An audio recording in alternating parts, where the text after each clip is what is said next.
다시 한번 세미나에 참석해 주셔서 대단히 감사드리고요. 우선 황희학 박사님의 발제를 듣도록 하겠습니다. 발표 제목은 국민연금기금 스튜어드십 액티비티 쟁점과 우려. 일반적인 이야기를 드리고 자세한 내용은 토론자 분들께 맡기도록 하겠습니다. 먼저 용어입니다. 계속해서 이야기 듣는 게 스튜어드십 이론이라는 이야기를 하게 될 텐데요. 이 이론이 스튜어드십 코드가 전혀 이론의 기반이 없는 게 아니라 스튜어드십이라는 이론이 있는데 이 이론의 실체가 무엇인지 설명을 드리고, 영국에서 2010년에 시작했지 않습니까? 그 코드의 배경, 그리고 한국적 코드의, 한국형 코드의 특징을 이야기하고 난 다음에 국민연금기금이 다른 일반 기관 투자자가 아닌 국민연금기금이 행동주의에 나서는 것이 필요한가 또는 사회적으로 바람직한가, 관련된 쟁점은 무엇인가에 대해서 윤곽을 말씀드리도록 하겠습니다. 먼저 최근에 이제 이 세미나가 개최된 것은 이제 국민연금기금에서 최초로 행동주의에 나설 거라고 이제 이야기가 되기 때문에 관련해서 이제 이 쟁점이 제일 부각되는 건데요. 이슈가 있기 때문에 이 세미나를 개최합니다만, 여기 제가 드리는 말씀들은 본래 계속 내재되어 있던 이야기들입니다. 그래서 국민연금기금이 과연 국민의 진정한 집사 역할을 할 수 있을까? 아니면 국민연금기금이 진정한 집사 역할을 하려면은 국민연금기금 무엇부터 바뀌어야 되는가에 대한 이야기를 또 할 수가 있겠죠. 이 스튜어드십 코드 이제 뭐랄까요? 수탁자의 책임이라고 할까? 수탁자 책임에 관한 원칙 등등에 대한 이야기를 하는데, 그 도입 배경을 보시면은 현 정부에서 갑작스럽게 추진한 것이 아니라 과거 이명박 정부 때 이미 그 단초를 제공했었고, 관련된 법도 이제 시도가 됐었죠. 그리고 박근혜 정부에서는 국정과제로 국민연기금을 적극적으로 활용해가지고 기업 지배구조를 바꿔보겠다는 그런 아이디어까지 이제 넣었었고요. 문재인 정부에서는 계속 이어서 확장 또는 심화시키는 방향으로 해서 결국은 공정경제라는 프레임 하에서 연기금 스튜어드십 코드 참여 확산 유도를 하겠다. 그리고 이제 그런 연장선상에서 한국형 스튜어드십 코드를 제정 완료해가지고 국민연금까지 이제 확장된 케이스가 되겠습니다. 전체 코드는 7개로 되어 있습니다. 나라마다 다릅니다. 영국, 일본, 말레이, 홍콩 같은 것은 스튜어드십 코드를 민간 자율용으로 한 데가 있고 정부가 주도한 나라들이 있는데, 여기에 이제 예시든 것은 정부에서 주도한 나라들입니다. 7개 원칙은 다 영국에서 시작한 프로토콜을 그대로 따른 것이고, 거기에 어느 것을 좀 더 부각할 것인가 여부는 이제 나라마다 조금 차이점이 있습니다. 예를 들자면은 영국에서는 기관 투자자들이 서로 협력해서 행동에 나설 것을 촉구하는 반면에, 한국이나 일본 같은 경우는 그런 경우는 담합의 우려가 있기 때문에 이제 뺐고요. 또는 역량과 전문성 확보, 그러니까 기관 투자자의 역량과 전문성 확보는 다른 나라는 없는 반면에, 이건 민간이 자기 필요에 의해서, 자기 이익을 위해서 하는 건데, 또 한국이나 일본 같은 경우는 관료주의가 강하기 때문에 새로운 기구 설치나 등등의 또 필요성을 감안해가지고 또 추구하기도 하고요. 여러 가지가 있습니다. 이 내용은 워낙 여러 차례 공청회를 통해서 거론되었던 사안들이라서 반복하지는 않겠습니다. 그래서 코드 도입 현황은 지금 현재는 상당히 많은 회사가 이제 참여한 걸 알고 있습니다. 71개사가 지금 참여 공표했고, 또 참여 예정이라고 한 데가 38개사가 있고, 이 중에 이제 연기금이 이제 한 개입니다. 국민연금이 딱 하나 이제 들어가 있는 거고, 아직 다른 연기금은 아직 안 움직이고 있습니다. 국민연금 이제 한국형 이게 금융위원회나 또 한국기업지배구조원 주도로 채택한 한국형 스튜어드십 코드, 거기에 각 기관 투자자들이 자기의 필요성에 따라서 또는 자기 사업 구조에 따라서 어느 것을 넣고 빼고 하는 그런 부분이 있는데, 국민연금기금이 이제 이 코드를 도입하게 된 과정을 보면 2017년 6월에 이제 용역을 발주해서 그해 말에 용역 뭐랄까 검증 세미나를 했고, 그래서 지난 7월 작년 7월이죠. 그러니까 작년 7월에 이 국민연금기금 스테이지 코드 도입 방안에 관한 공청회를 거쳐가지고 확정된 내용입니다. 그러나 그 내용은 국민연금기금이 채택한 스테이지 코드의 내용은 사실 그 금융위는 이제 자기들 빠졌다고 하고 있습니다만 한국기업지배원회에서 만든 스테이지 코드의 그 골격과 내용을 그대로 따랐다고 보시면 되겠습니다. 그러니까 국민연금기금이 일반 기관 투자자와 성격과 규모가 다름에도 불구하고 같은 옷을 입고 있는 그런 형국이라고 보시면 되겠습니다. 그래서 국민연금기금의 내용은 이제 뭐 똑같이 7개 원칙에 수탁자 책임 정책, 스튜어드십 리스폰서블리티를 얘기하는 건데 우리말로 번역이 약간 좀 다릅니다. 나중에 다시 설명드리겠습니다만 폴리시, 예상충, 모니터링. 가장 문제가 되는 게 이제 매니지먼트, 인게이지먼트입니다. 인게이지먼트라는 것은 뭐 주주 제안을 한다든지 뭐 이사의 선임 해임에 대해서 적극적으로 한다든지 등의 이야기하는 게 일베선 경영 참여라고 얘기하고 어떤 데서는 경영 관여라고 번역하기도 하고 하는데 인게이지먼트를 이제 그 대한항공, 한진칼에 시도를 하겠다라는 것이 최근에 이제 현안이 되겠습니다. 그 다음에 의결권 행사가 있죠, 보팅. 지금도 하고 있는 거고, 그러니까 보팅하고 다른 건데 지금 현안이 된 것은 인게이지먼트입니다. 나머지는 리포팅이라든지 역량심사권은 뭐 똑같은 이야기고요. 그 로드맵을 이제 작년 7월에 그 발표했는데 배당 관련 주주 활동을 좀 더 중시하고 확장하겠다 뭐 하는 내용들이고요. 예상치 못한 기업 가치 훼손 발생 시에는 공개 서한 발송, 인게이지먼트를 얘기하는 겁니다. 의결권 행사를 연계 추진하겠다는 얘기고요. 중점 관리 사안에서 이제 스테이지 코드의 그 특징이 하나는 그 주주 가치에 미치는 영향을 굉장히 넓게 해석해가지고 과거에는 그 재무적 성과 중심으로 이제 그 기관 투자자가 움직였지 않습니까? 뭐 배당이나 자기네들 뭐 주가에 미치는 주가 수익률, 매매 수익률 가지고 움직였는데 여기서는 환경 문제, 그 해당 기업의 환경 정책이라든지 또는 지배구조라든지 또는 사회적 책임 관련된 뭐 인바이러먼트, 소사이어티, 뭐 가버넌스 이런 것에 대해서도 관여를 하겠다는 겁니다. 경영 관여 범위 상당히 넓힌 건데 그 중점 관리 사안을 그 횡령 배임 좀 넓게 가져가는 거죠. 이런 내용으로 보시면은 현재 그 경영 참여 해당하는 부분은 자본시장법상 그 시행령을 좀 바꿔야지만이 이제 그 가능하기 때문에 그 후에 한다고 그랬는데 뭐 예상치 못한 경우에는 뭐 하겠다고 했으니까 지금 진행하고 있는 게 좀 빨리 가고 있는 겁니다. 특징과 한계, 국민연금기금 스테이지 코드에 대해서는 이야기하는 거죠. 특징과 한계는 그 악마는 뭐 디테일에 다 들어있다고 하는데 연금 사회주의 우려를 불식하고 국민 또 국가 경제를 위해서 진정한 스튜어드로서 진정한 집사로서 국민연금기금이 역할을 할 수 있을 것인가에 대한 것이 이제 그 오늘 주제이겠습니다. 그래서 일단 특징을 보면은 국민연금기금 스테이지 코드는 일반 기관주주 코드와 근본적 차이가 없다. 연기금 특성에 맞춰 설계된 코드로 보기에는 미흡하다. 국민연금이 다른 기관 투자자랑 많이 다르죠. 모든 국민이 뭐 다른 대안 없이 의무 가입해야 되고 정부가 제도 관리에서부터 기금 조성 운영까지 거의 사실상 정부의 영향력을 벗어날 수 없는 다시 좀 더 확장시키면 정치 권력에서 자유롭지 않다는 겁니다. 정권 교체 때마다 문제가 될 수 있다는 것이고요.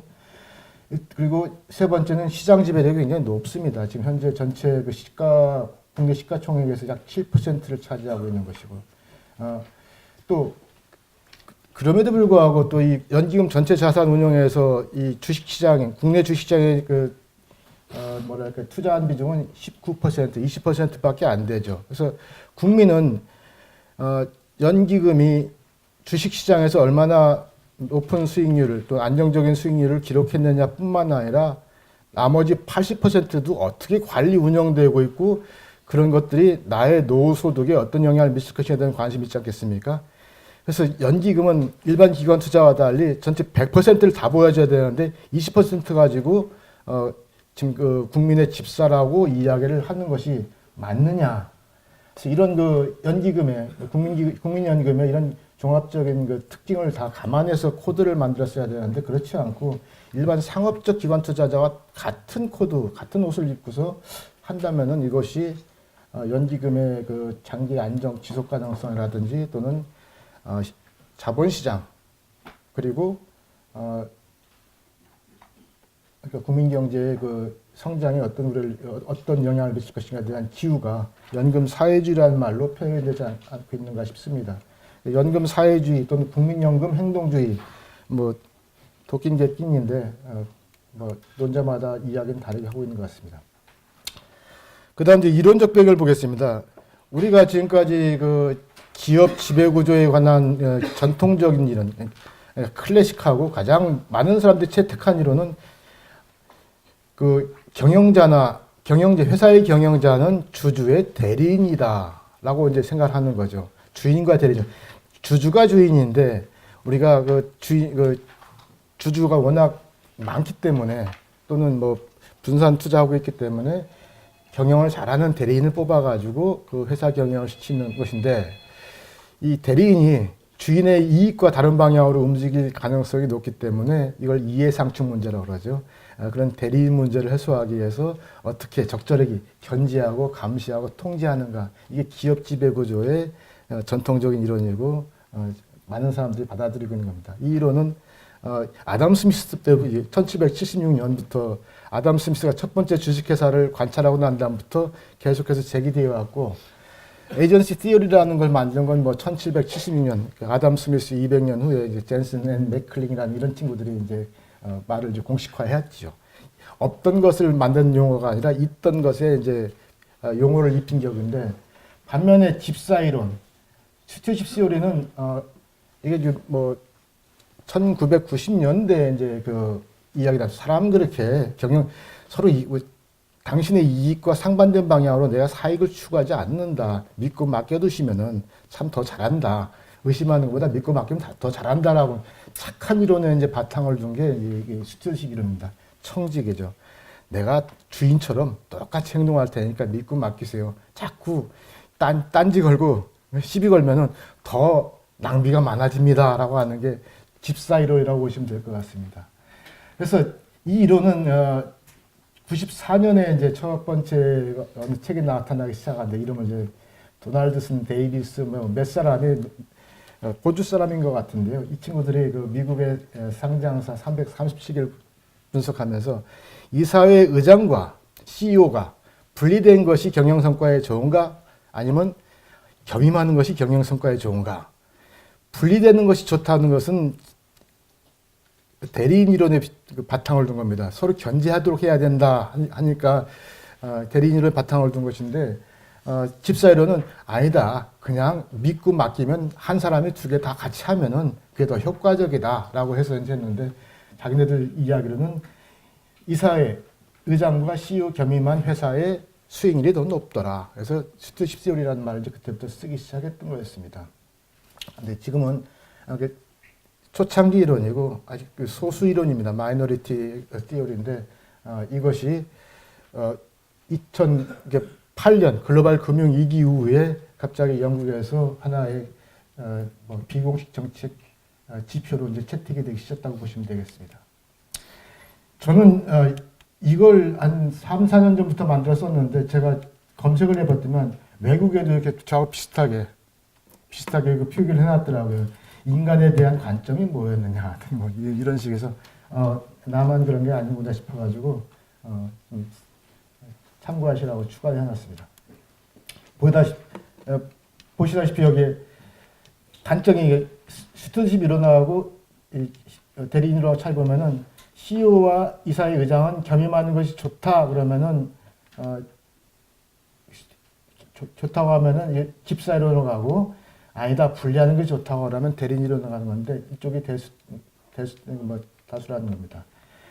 그런데 이런 것도 이제 당연히 초창기론이라서 완전성은 없습니다. 좀 여러 가지 이야기만 과연 CEO가 주주의 이익을 그대로 그러야 할 이유가 있느냐, 인센티브가 정합적이냐 문제가 있고 이게 좀 좀 이중잣대인 것 같다. 특히 이제 그 국민연금기금 같은 경우는 그러니까 지금 쉐어홀더하고 에이전트는 에이전시 오는데 여기 스튜드는 서로 믿고 맡기세요 하지 않습니까? 주주하고 이사에 여기에다가 지금 그 제가 설명드린 에이전시 시리하고 스튜디십 1호는 주주가 이사 경영자를 집사로 봐야 된다는 얘기입니다.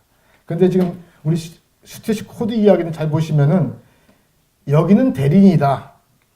CEO가 주주의 이익과 달리 움직이는 이해상충의 문제가 심각하다. 그렇지만 연기금은 나는 국민의 집사니까 나를 믿고 맡기시면 내가 저 주주하고 다르게 움직일 수 있는 CEO를 견제 감독해 주겠다. 더블 잣대를 이중 잣대를 가지고 있는 겁니다. 그래서 내가 인게이지먼트 할때 내가 경영 참여하겠다. 기존의 스튜디오로는 경영진 또는 이사회 이사를 스튜어드로 봐야 되느냐 대리인으로 봐야 되느냐 다투고 있는데 스튜디오 코드는 여기는 대리인이다. 경영진 이사가 우리 이익을 다 보호 못한다. 하지만 국민연금기금 중간께서 나는 국민의 집사이고 연금 가입자의 집사이다. 나한테 믿고 맡겨주고 제 믿지 못할 이사와 경영진을 내가 인게이지먼트해서 감독하겠다는 것이 이제 스튜디오 코드의 이야기입니다. 이 영국에서 이제 태동한 이야기죠. 이론적 배경은 이 정도입니다. 그러니까 영국은 이제 보시면은 한국하고는 좀 다른 상황인데 2008년 글로벌 금융위기 때 이제 영국의 그 상장 기업들도 그렇고 이제 금융회사들이 상당히 부실 문제를 겪습니다. 그때 이제 영국에서 이게 뭔 일이냐 싶었던 이제 보면서 하더니만 주로 이제 이야기 나오는 게 오너십 베큐um, 소유권 공백, 오너리스 코퍼레이션, 주인 없는 회사 경영, 그리고 어브센티 랜드로드, 그러니까 부재지주처럼 사실상 지배주주가 없는 상태에서 이 전문 경영인들이 이 기관 투자자와 그 짝짝꿍해가지고 너무 단기적 이익을 추구하고 장기 투자를 기피하고 이런 현상들이 많아졌다. 이런 것들이 결국은 금융위기에 취약한 한 요인이었고 또 지속 성장을 위협한 요인이라서다. 그래서 단기 자본주의의 폐해를 맞는 건 기관 투자자와 전문 경영인의 단기주의 성향 때문이기 때문에 이걸 고쳐야 된다. 그래서 이 문제를 이제 그 어떻게 해야 될 것인가 돼 가지고 이제 뭐 금융위에서 이제 하다가 여기 보시면은 영국 은행 그리고 금융산업 기관들에 대한 기업 지배 구조 이렇게 돼 주로 이제 이 금융기관의 또는 기관 투자자의 지배 구조에 문제가 있다는 시각에서 이제 그걸 좀 개선하라고 영국 정부가 이제 데이비드 월터한테 그 뭐랄까 좀 책임을 주고 좀 보고서를 써달라고 해서 쓰게 됩니다. 그래서 9개월 만에 영국 재무보고위원 FRC의 월터 리포터가 9개월 만에 이제 보고가 되는데요. 제목은 그렇게 되어 있습니다. 그러니까 본래는 금융기관 너희들이 문제이기 때문에 너희들의 지배구조를 어떻게 해야 될 것인가에 대한 레코멘데이션 하는 겁니다. 그런데 이 월터 이 양반도 사실은 모간 스탠리였나요? 상당히 글로벌 금융회사의 회장을 역임하셨기 때문에 금융회사들의 입장을 많이 반영했다고 봐야 되겠죠. 그래서 이 월터 리포터의 사실상 내용은 영국 기관 투자가 협의해서 그러니까 협회에서 이미 만들어 놓은 그 내부 규율, 내부 뭐랄까요, 자기네들이 만들어 놓은 그 원칙을 영국 금융 재무보고위원회에서 스튜어드십 코드란 이름을 바꿔가지고 전체적으로 시행할 것을 권고하게 됩니다. 그러니까 금융기관 입장에서 보면은 글로벌 금융위기를 초래한 주범, 최소한 방조한 종범으로 봤는데 이 스튜어드십 코드 채택하고 난 다음에 갑자기 문제 해결사로 이제 바뀐 겁니다. 당신들이 문제를 일으켰으니까 당신 뭐 해결하라 뭐 이런 뜻도 되겠지만은 아무튼 상당히 뭐 좀 반전이 있었던 그런 내용이죠. 그래서 아까 이제 과거에 없던 스튜어드십 리스폰서빌리티 이제 우리는 수탁자 책임이라고 그러는데 우리는 수탁자 책임이라는 것이 이 용어 이전에도 이미 있었기 때문에 법적으로 이게 헷갈리실 것 같아서 그냥 SR 이제 그대로 갑니다. 그 스튜어디십 리스폰서빌리티라는 말을 처음으로 이제 도입했고 그게 약간 스튜어디십 시오리에서 연관됐다고 보시면 되고요. 근데 피드시 듀티가 있는데 이제 그 구분하기 위해서 스튜어디십 리스폰서빌리티인데 한국은 지금 피드시 듀티하고 스튜어디십 리스폰서빌리티가 한국말로 잘 구분이 안 되고 있어요. 그래서 이 리스폰서빌리티 본래 그 월터 리포트에서는 리스폰서빌리티가 아니라 듀티란 말도 씁니다. 듀티는 법상 의무 강제인데 이게 코드로 이제 연성 기본화가 되면서 이제 리스폰서빌리티 바뀌었다는 측면을 알고 있고요. 이 월터의 생각은 주주의 의무에 대한 이야기를 하는 겁니다. 주주가 권리뿐만 아니라 당신들은 법에서 정한 유한 책임의 혜택을 받기 때문에 그 의무가 있다라는 식으로 해서 그 리스폰서빌리티를 이제 쓰게 된다고 보시면 되고요. 두 번째 특징은 경영 모니터링과 관여를 범위를 확장한다. 과거에는 재무적 성과 영향 변수에 중심을 뒀다면 이제는 환경, 사회적 책임, 사회적 영향력, 지배구조 등으로 해가지고 기관 투자자들이 해당 기업, 투자 기업에 대해서 관여할 수 있는 범위를 상당히 확장시켰다. 그래서 뭐 사회적 이슈까지 포함시키면은 뭐 빠져나갈 데는 없겠죠. 세 번째는 장기적 성과 지향입니다. 본래 그 스튜어디십 코드를 처음 도입한 그 역사적 배경에서 설명드렸던 것처럼 단기 자본주의 폐해를 시정하기 때문에 장기적으로 행동하고 장기적으로 장기성을 지향하라. 단기적인 뭐 매매 차익 극대화라든지 뭐 배당 중심의 한 해에 꽃감 다 빼먹고서 뭐 나는 주식 팔고 나갈 거야 이런 거 하지 말아달라는 얘기거든요. 장기 주식을 오랫동안 보유하면서 관찰하고 무엇이 문제인지 관여도 하고 그러면서 회사의 지속적 가치, 장기적 성과 지향 또 뭐 회사가 계속 장기적으로 성과가 높아지면은 기관 투자자의 수익도 높아지기 때문에 결국은 그것이 투자자의 수익률 제고에도 기여를 한다 해서 계속 강조하는 게 스튜디십은 프로모트 롱텀 석세스 오브 컴퍼니입니다. 회사의 장기적 성공을 이 부분이 이 코드가 다 각 나라에 퍼지면서 이 부분이 살짝 빠져요. 장기적 성과라는 부분에서. 그리고 이제 연성 기범으로 왔다는 거 좀 다 아시네요. 이게 이제 영국의 이게 코드의 특징이고 배경입니다. 그렇지만 영국에서 이렇게 했음에도 불구하고 그 당시부터 여러 학자들이 뭐 경제학자, 법학자, 경영학자들이 문제를 많이 제기를 했죠. 크게 세 가지 질문만 보면 이론적 관점에서 아까 제가 설명드린 왜 기관 투자자에게만 집사의 지위를 타이틀을 허용하느냐.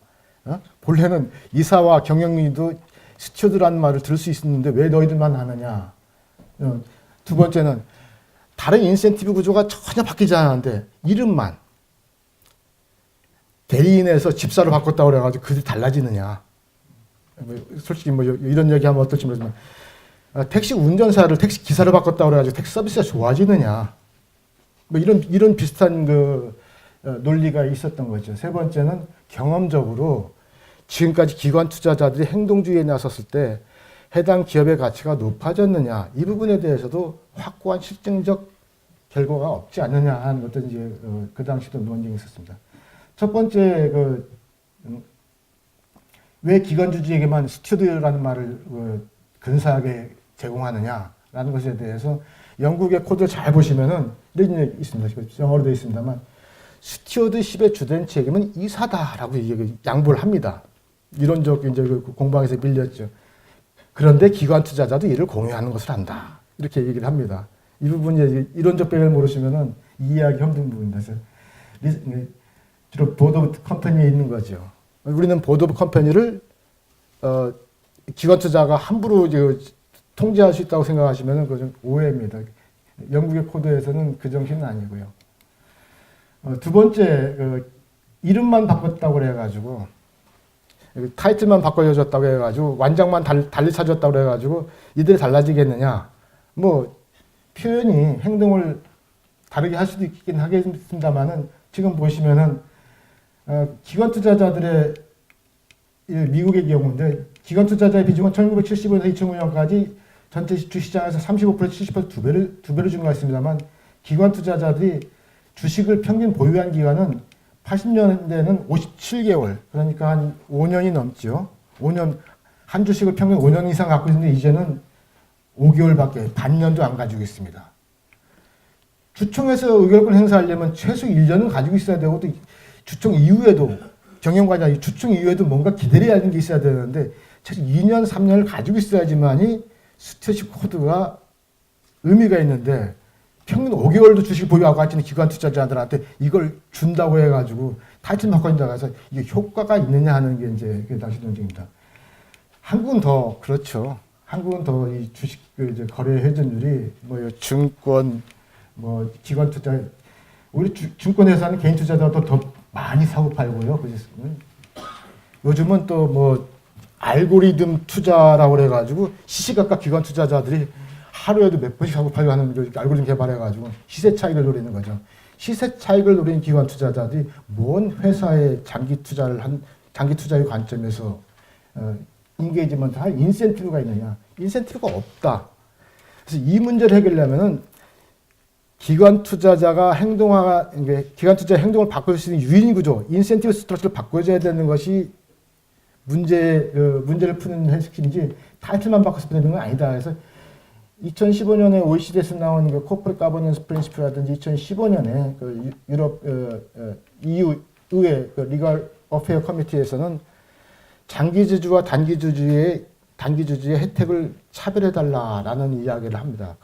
그래서 장기주주한테는 좀 더 배당을 더 많이 주든지 여기서 장기주주라면 최소 2년 이상 주식을 홀딩하고 있는 장기주주는 그들한테 뭐 로얄티 배당을 해준다든지 아니면 의결권을 단기주주보다 2배를 준다든지 하는 식으로 문제를 해결하는 게 좋겠다는 권고를 합니다. 프랑스와 이탈리아가 그걸 따라갔죠.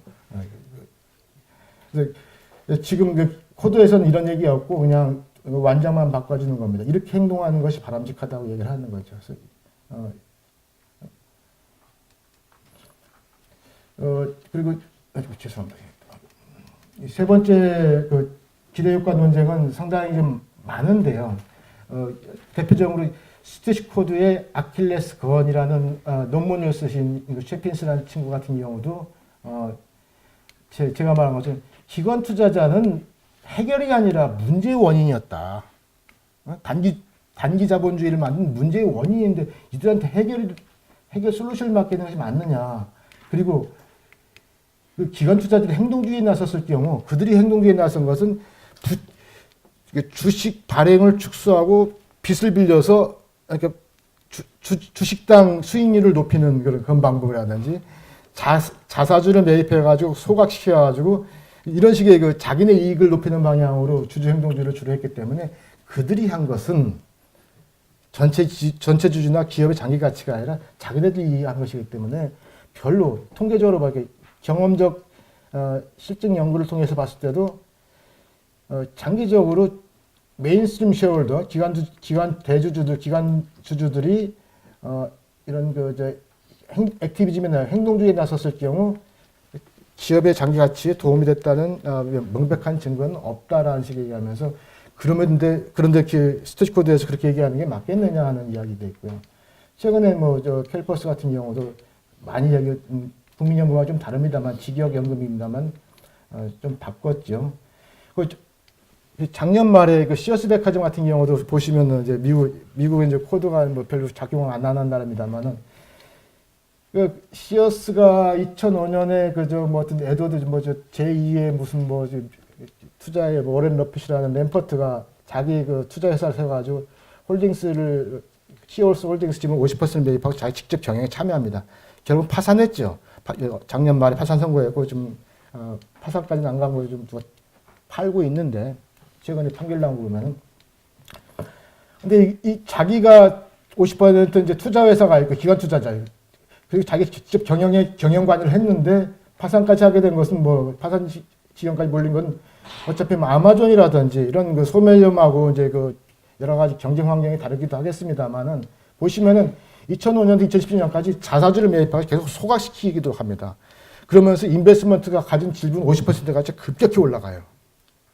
자기가 경영관여하고 결국은 그게 이제 회사에서는 다 회고하고 이제 작년 말에 다 회고하고 그랬습니다만 이 6조 원에 해당하는 돈을 새로 변화하는 그 디지털 환경에 투자를 했으면은 이 지경까지 되지 않았지 않겠느냐라는 내용이 이제 미국에서 일각에서 나오는 거죠. 왜 투자회사의 이익을 위해서 장기 투자할 수 있는 부분을 포기했느냐. 이런 것들에 이제 꼭 행동주의가, 기관투자 행동주의가 국민경제적으로 바람직한가에 대한 의문을 갖게끔 하는 거죠. 물론 그 반대의 사례도 있을 겁니다. 우리도 뭐 반대 사례도 있겠지만 산업은행이 일종의 기관투자자일 수도 있고, 그렇죠? 그래서 대우조선해양을 그렇게 오랫동안 가지고 있을 때 대우조선해양이 괜찮아졌느냐, 뭐 이런 얘기도 할 수 있는 거고.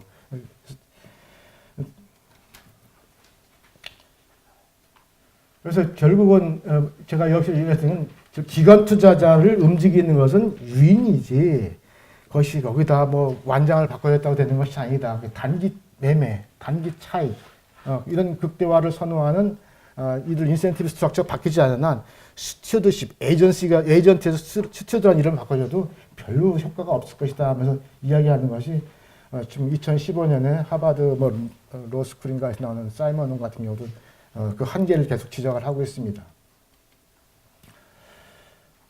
근데 국민연금 또 다른 거죠, 그죠? 국민연금 또 다른데, 아까 제가 몇 가지 국민연금하고 기관투자자와 다른 특징을 말씀드린 것처럼, 독립성 문제, 전문성 문제, 시장 지배력 문제, 또, 그리고 거기다가 상업 기관 투자자들이 갖고 있는 옷을 국민연금기금이 그대로 입고 있는 문제, 이런 것들 때문에 더 추가적인 논쟁 여지가 많다는 겁니다.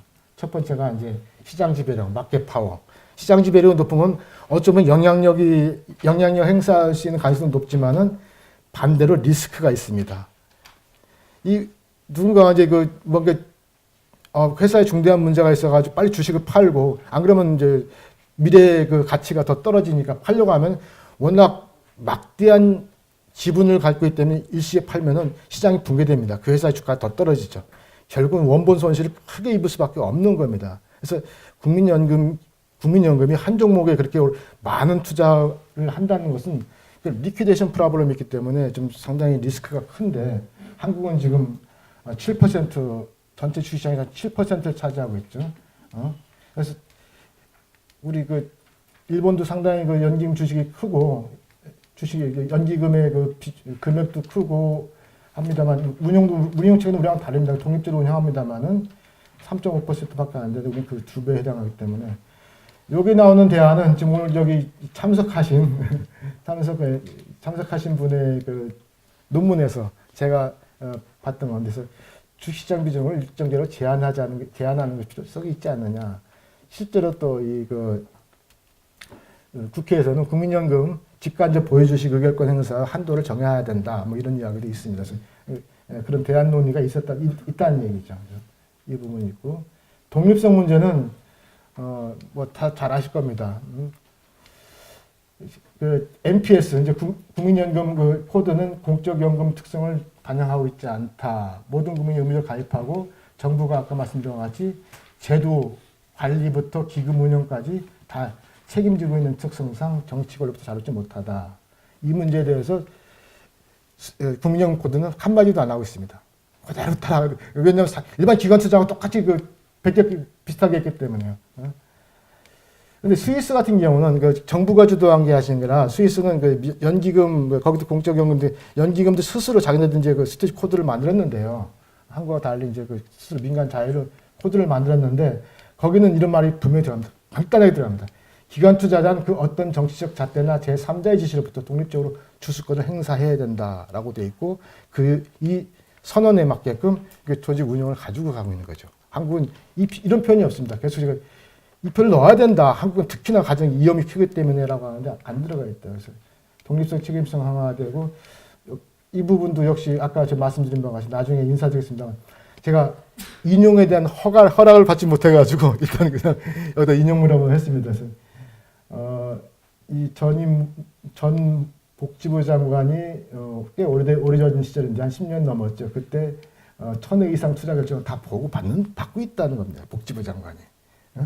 그래서 이런 상황에서 이 국민연금기금이 독립적으로 국민을 위한 집사로서, 또는 회사의 장기적 성과 지향의 집사로서 기능을 하겠느냐는 문제. 그래서 이 부분 있습니다. 제가 또 끌어갔네요. 세 번째가 정치화입니다. 이해상충 문제. 이 부분도 이제 계속해서 허락을 받지 않고 인용을 같은 내용인데요. 최고 의사결정, 일단 국민연금 기금 자체도 이제 그렇습니다만, 제도와 기금, 그 의사결정, 기금 운영위원회가 이제 최고 의사결정기구라면, 여기에 보시면은 누가 참여하냐면은, 이제 막, 이렇게 정책 조율 차원에서 각 부처, 이제 보건복지 장관이 탑의되고, 관련 부처의 뭐 차관이라든지, 그리고 뭐 사용자 측 대표, 뭐 노용자 측 대표, 또 사실상 전문가가 없이 이들이 모여서 할 수 있는 이야기는 서로의 이해 조율이고, 이건 정치 과정입니다. 국민연금이 하는 건 안정성 기반 위에 수익성을 제고하는 것인데 정치 논의를 하고 있는 겁니다. 이게 정치화가 안 될 수가 없어요. 이 구조화에서는. 코드는 이런 내용을 반영하지 않고 액티비티에 들어가는 것은 위험하다는 이야기를 좀 말씀드리려고 하는 겁니다. 그래서 일반 기관주주하고 차별성 있는 코드를 만들어야 되고, 그 코드, 차별성 있는 코드의 바탕을 두고 액티비티 원칙을 정해야지만이 진정한 집사로서 신뢰를 받을 수 있다라는 이야기를 하는 겁니다. 그래서 현행, 아까 말씀드린 현행 코드는 전체 자산의 20% 미만에 해당하는 주식 투자에 대해서만 얘기를 하는데, 국민이 알고 싶은 것은 100% 자산 운용 실적을 알고 싶다. 그렇죠? 다 그것도 뭐 정책 사업에 얼마나 투자했는지, 채권은 어떻게 되는지, 그 부분은 이런 것들을 다 국민연금 코드에서는 이런 내용을 다 포함시켜가지고 정기적으로 리포팅하는 그런 코드를 만들어주면 오히려 좋겠다는 것이고요. 네 번째 문제는 아까 환경, 인바이러먼트, 사회, 가버넌스, 지배구조 이슈를 너무 웨이트를 많이 주고 있다. 이 문제가 돼가지고 한국형 코드 좀 1차 초안 만들었다가 좀 이 부분을 일본보다도 강하고 영국보다 강하게 부각되어 있어서 문제를 삼았더니만 2차 재정위원회에서 이건 좀 낮췄어요. 수위를. 진짜 표현상으로는. 근데 국민연금기금 코드에서는 이게 다 되살아납니다. ESG 문제에 대해서. 수탁자 책임, 뭐 이렇게 책임투자위원회도 따로, 분과도 따로 만들기도 하고요. 그래서 이게 환경 문제라든지, 장관께서는 일정 비율 이상의 여성을 채용하지 않는 기업에 대해서는 국민연금기금이 좀 뭔가 관여를 해줬으면 좋겠다라는 희망 섞인 발언을 한 적이 있었습니까? 이런 식으로 사회적 문제에 대해서 기업 경영에 관여하면 빠져나갈 방법이 없어요. 그러니까 어떤 경우든 1분 안에 끝내겠습니다. 이 부분은 상당히 이연령 비연식 문제가 될 수 있어서 오히려 이제 독립성까지 연관되면은 문제가 있기 때문에 이 부분에는 주의를 요한다는 건데 그렇지 않고요. 중장기 가치 지향성이라는 것, 스튜어십의 이야기, 스튜어십 리스파스는 단기 자본주의 폐해 시정, 그렇죠? 주인 없는 경영의 단기주의 성향을 좀 치유해보자고 했던 거였는데, 한국은 물론 배당 중시를 되게 강조합니다. 배당 중시를 확대하겠다 이런 식으로. 근데 배당이라는 것은 물론 당연히 이제 투자자는 배당을 수익을 추구하지만, 그건 이 스튜어십 액티비티의 스튜어십 리스파서블 범위 내에서 이야기할 게 아니다는 겁니다. 왜? 스튜어십은 단기 배당을 지양하라고 돼 있잖아요. 기업의 장기적 성공, 장기 가치에 투자하라고 돼 있죠. 그래서 이 부분은 중요하긴 합니다만 여기와 들어가는 것은 조금 차원이 다르다는 거죠. 그래서 이런 얘기입니다. 마치겠습니다. 스튜어십이라는 것은 용어부터 해가지고 상당히 좋은 줄로 꽉 차 있지만은 모든 사람들이 착하게 살아야 된다는 이런 니르바나 어프로치에서 볼 수 있는 그런 함정이 같이 있다는 거고요. 두 번째는 스튜어십 이름으로 기관 투자자에게 좋은 것이 모든 투자자에게 좋은 것은 아니다. 아까 기관 투자자, 주요 주주의 행동주의가 꼭 모든 기업 가치에 바람직했느냐를 아직도 퀘스천어블한데 여기에 국민연금 행동주의까지 더해지면은 이것이 바람직한가에 대한 다시 한번 생각해 보는 것이고, 세 번째는 독립성이라든지 책임성이라든지 전문성 이런 여러 가지 제도와 또 인센티브의 한계가 있는데 여기에 액티비티에 들어간다면은 시기상조다, 프리머추어다 이런 시장도 망가뜨리고 펀드의 지속성도 지속 가능성도 망가뜨리고 또 투자 대상 회사의 가치도 훼손시킬 수 있는 위험이 있다는 문제를 한번 생각해 보자는 것이고, 네 번째는 인센티브 스트럭처가 중요하다. 스튜어십 리스파센. 완장이 중요한 것이고 액티비티를 뭘 할 것인가 중요한 게 아니라 스튜어드십을 발휘할 수 있게끔 하는 인센티브 제도를 바꿨느냐 하는 문제, 이 부분 좀 신경 써야 되고요. 끝으로는 우리나라 기업들이 바뀌어야 됩니다. 자꾸 이런 일들이 벌어지는 이런 어찌 보면은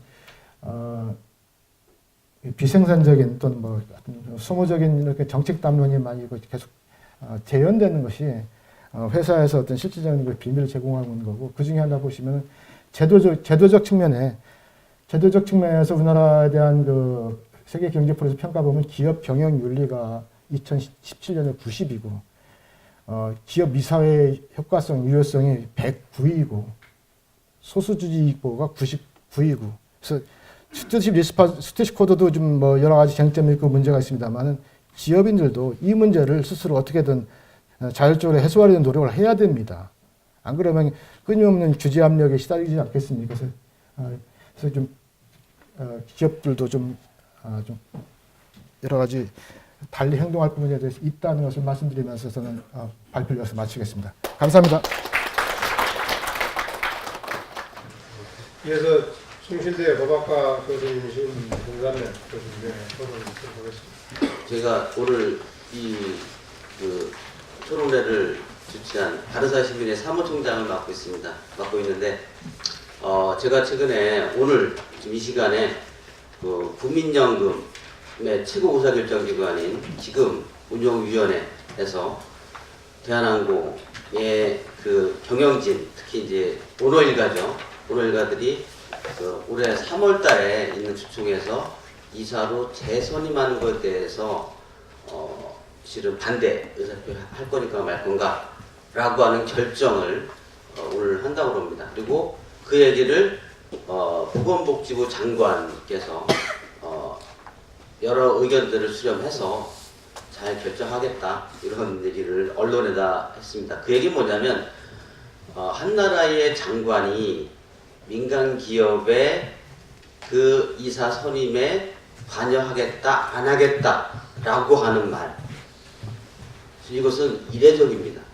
특히 이제 우리가 잘 아시겠지만 97년 이후에 우리 자본시장이 오픈됐습니다.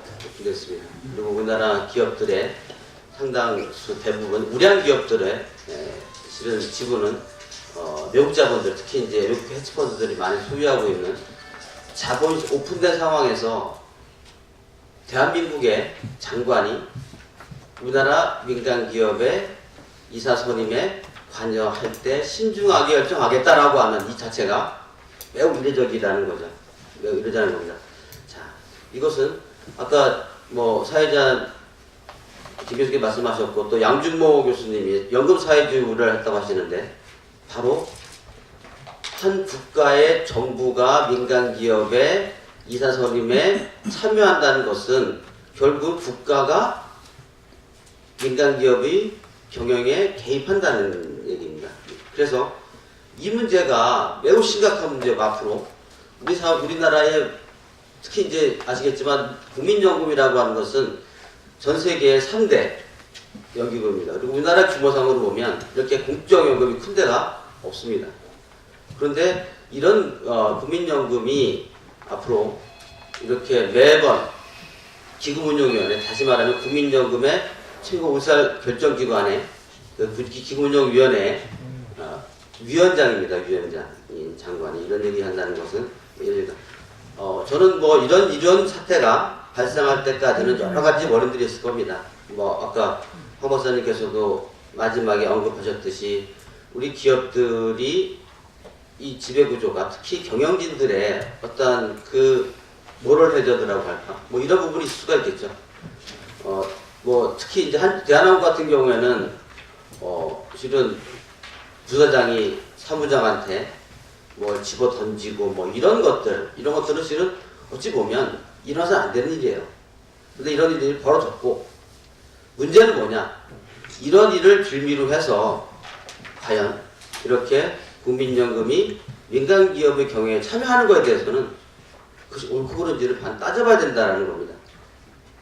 앞으로는 만약에 이번에 대한항공 사태로 인해서 국민연금이 경영 참여를 하게 되면 어떤 문제가 있는데, 앞으로 모든 국민연금이 투자하고 있는 모든 민간 기업들의 내부적인 일에 대해서 정부가 개입해야 된다는 얘기죠.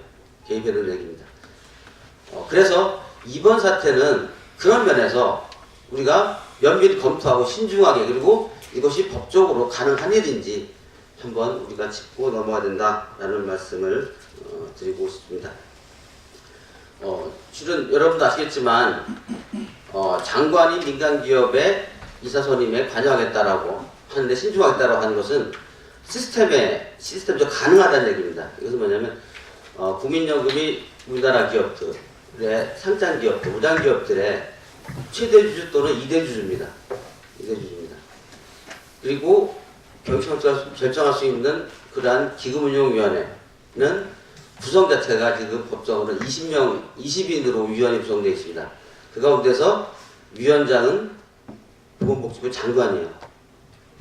그리고 4사람은 차관, 당연직 차관 4명이 들어갑니다. 그리고 마지막으로는 국민연금 이사장. 국민이사장은 대통령이 임명하는 거죠. 그죠? 6명, 20명 가운데 6명이 일단은 공무원입니다. 대통령이 임명한 사람들이야. 그리고 20명 가운데서 보게 되면 다 직능 대표들이에요. 그리고 그 가운데는 뭐 경영계 대표도 3명이 있고, 노동계 대표도 3명이 있고, 각각 국민연금 지역별 대표들 들어있고, 그리고 거기에 전문가 2명이 들어가 있습니다. 그런데 문제는 뭐냐? 이 모든 사람들 다 누가 임명하느냐? 보건복지부 장관이 임명합니다.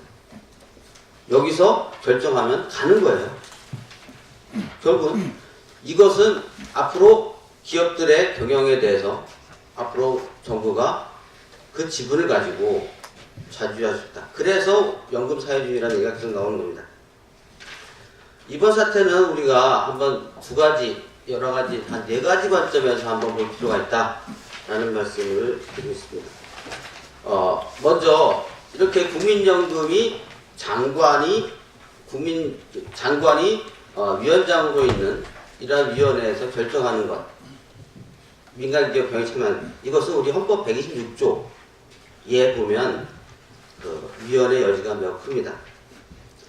106조를 보게 되면 국방상 또는 국민경제상 긴절한 필요로 인하여 법률이 정하는 경우를 제외하고는 사양기업의 경영을 통제 또는 관리할 수 없다. 이렇게 되어 있어요.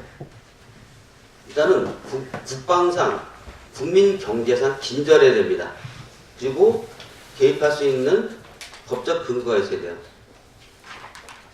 근데 지금 상황은 국방상, 국민경제상 긴절하는 것인가 라고 하는 거죠. 지금 아시겠지만 대한항공 실적 좋아요. 그리고 대한항공 때문에 지금 경제가 지금 흔들리는 거 아니거든요. 안 들립니다. 그런데 왜 정부가 개입하냐? 126조 위반되는 거야. 동안에 법적 근거 없어요. 수처코드라고 하는 거, 황 박사님이 계속 말씀하셨는데 수처코드라고 하는 것은 영국에서 나왔는데 영국은 금융투자협회. 그러니까 다시 말하면 금융투자하는 자산운용사들의 협회, 금융기관 협회에서 만든 거예요. 그런데 우리나라는 이 수처코드라고 하는 것을 어디서 만들었느냐? 한국기업지배구조연구원에서 만들었습니다. 이 한국기업지배연구원은 금융위원회에서 산하인 거래소에서 운영비를 대고 있어요. 정기관. 다시 말하면 기본이 다릅니다. 그래서 기본적으로 이것이 그럼 거기서 만든 것이 법률이냐? 법률 아니에요. 거기서 만든 것을 국민연금에서 채택해서 내부 규정인 거죠. 이게 법률이 아닙니다. 이걸 근거로 한다는 것은 끊임없이 위원회에 소지가 있다. 그런데 왜 자꾸 저거 밀어붙이느냐? 위원 소송을, 소위 말하는 헌법소송을 내려면 기업들이 헌법소송을 제기해야 돼요. 안 한다는 거죠. 안 한다는 거예요. 그런데 헌법이라고 하는 게 당사자가 안 한다고 해서 안 지켜되느냐라고 하는 거죠. 이것은 법치사회, 헌법 존재하는 이 민주주의에서는 매우 위험한 일입니다. 그래서 저희 바른자 시민회의가 여기에 대해서 한번 짚어보자 얘기를 드리는 겁니다. 또 하나는 두 번째는 정부가 이렇게 사적인, 다시 말하면 부사장하고 사무장 간에 집어 던지고 하고 안 한 문제에 대해서 시작된 이런 문제에 과연 정부가 매번마다 개입해야 되는가. 지금 현재는 두 사람 간의 관계는 형사 문제, 그 다음에 민사 소송이 진행되는 것으로 알고 있습니다. 아직 대법원 판결이 아직 안 났죠. 아마 형사 문제는 종결된 것으로 알고 있고 혐의가 없는 것으로. 그리고 민사 문제는 지금 1심 판결을 나오고 이제 계속해서 지금 진행하고 있죠. 아직 안 났습니다. 위법이냐 아니냐 아직 안 났습니다. 이 상황에서 소송이 됐기 때문에 사회적 우려를 일으켰기 때문에 소위 말하는 정부가 중심되고 장관의 위원장이 그런 위원회에서 그 회사의 경영에 개입하도록 결정하는 것이 바람직하냐. 앞으로 이번 그 기기운영위원회에서 대한항공사태가 다시 말하면 그러한 문제로 인해서 이 소송이 진행 중에 있으니까 우리가 개입하겠다라고 하면 앞으로 민간기업 간에 뭐 오너든 아니 경영진이든 누구든 간에 예를 들어 직원하고 갈등이 있으면 정부가 매번 개입해야 되는 거부할 수 있는 명분이 없어요. 자, 그래서 그런 판결을 볼 때 기본적으로 이 경영참여의 기준을 이번이 실은 매우 중요한 때가 돼서 여기에 대해서는 철저한 검토가 필요하다라는 말씀을 드립니다. 더 중요한 것은 오히려 나중에 대법원 판결이 난 이후에 최종 판결이 난 다음에 그때 논의해도 늦지 않다라는 말씀을 드립니다. 또 하나는 이제 이 연금 사회주의가 앞으로 문제가 되는 것은 문제가 뭐냐면 실은 이 17 코드를 라는 것을 다시 말하면 영국에서 민간 그냥 금융투자 기관들이 모인 협회에서 만든 자율규범에 대해서 그걸 가지고 실은 이 정부가 그거를 인용해서 이제 민간 기업들이 경영에 참여하겠다라는 얘기입니다. 그런데 아시겠지만 2018년에 이 그 삼성물산 소위 말하는 2대 주주죠. 주주인 엘리엇이 국가 상대로 소송을 제기했습니다. 이제 일명 투자자 국가가 소송이라고 표현하는데요. 이거 되면 국민연금이 그 정부가 대통령의 지시를 받아서 국민연금이 엘리엇의 의사와 다르게 합병에 찬성했다.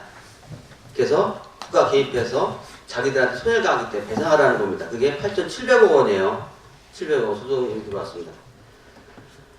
그 얘기 뭐냐면 앞으로 국민연금이 지금 현재 우리나라 자본시장은 크게 세 가지 축이 있습니다. 그러니까 네 가지 축이죠.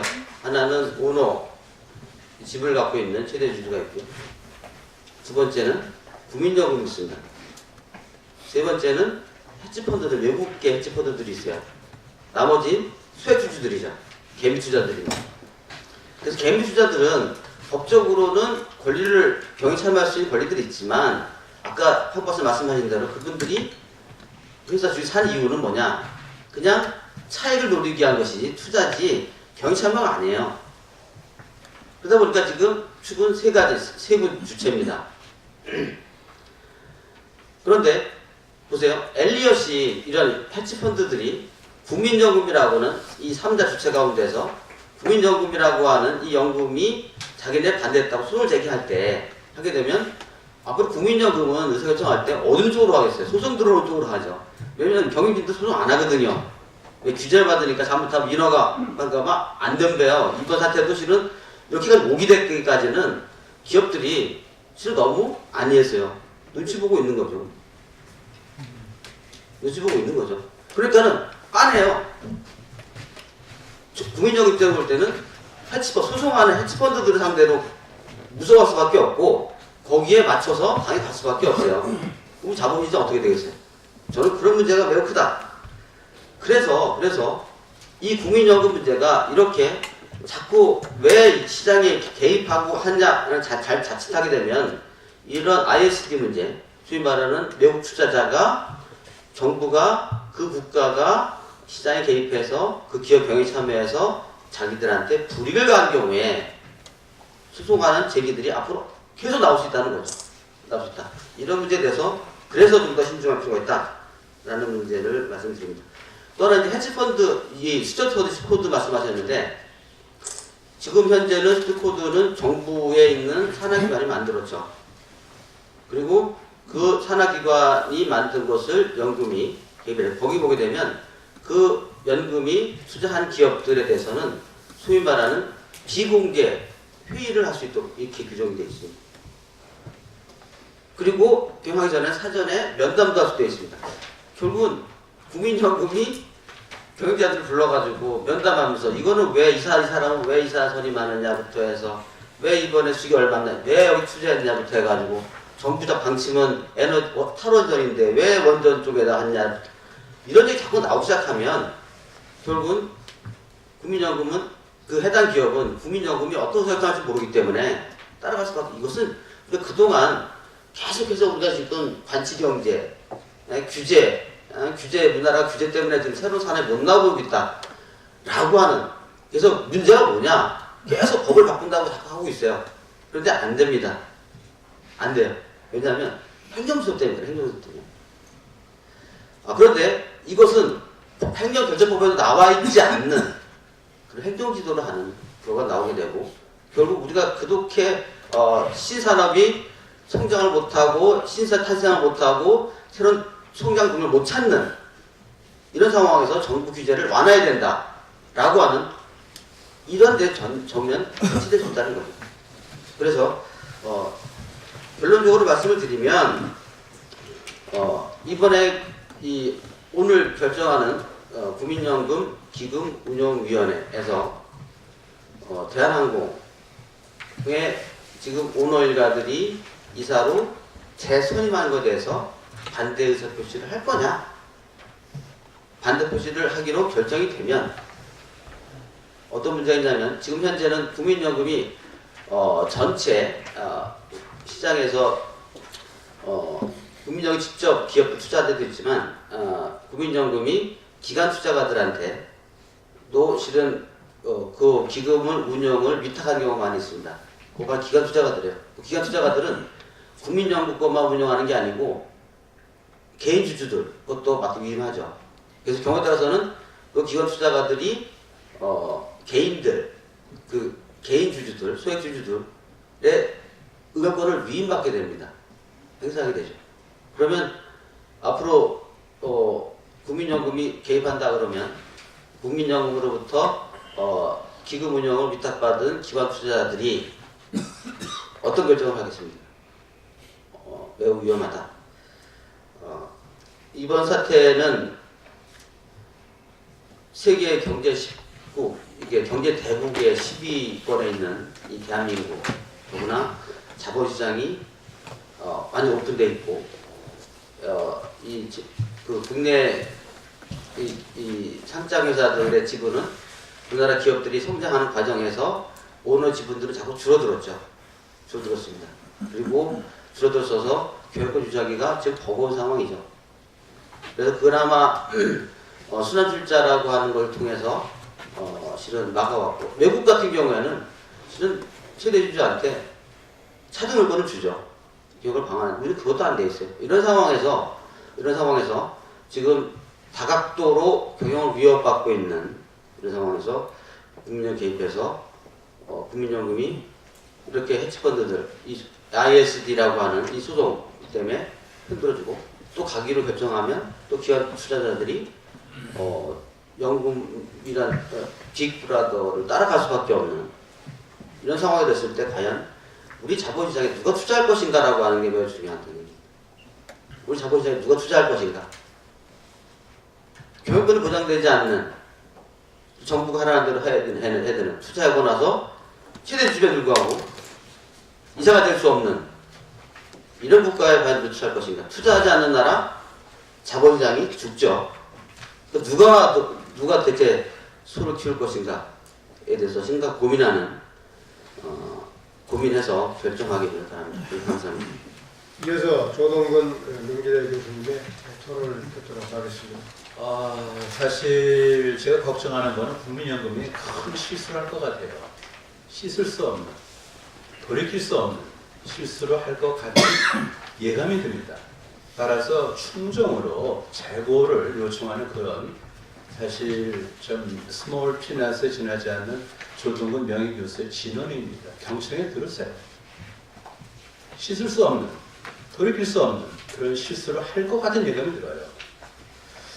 촌철 살인이 중요합니다. 여기 35페이지를 좀 봐주세요. 제가 쓴 거는 뭐 읽어보시고요. 우선 제가 볼 때는 것 같아요. 사회적 비난, 법적 처벌, 주총 아젠다를 혼돈하는 나라예요, 우리가. 이걸 혼돈할 겁니까? 뭐 우리 다 알잖아요. 결국 이제 한지인데 어디입니까? 문제 뿌리는 결국은 뭐 땅콩 회항이죠. 그렇지 않습니까? 그리고 143일 동안 구속돼 있다가 풀려났죠. 근데 솔직히 보면 그래요.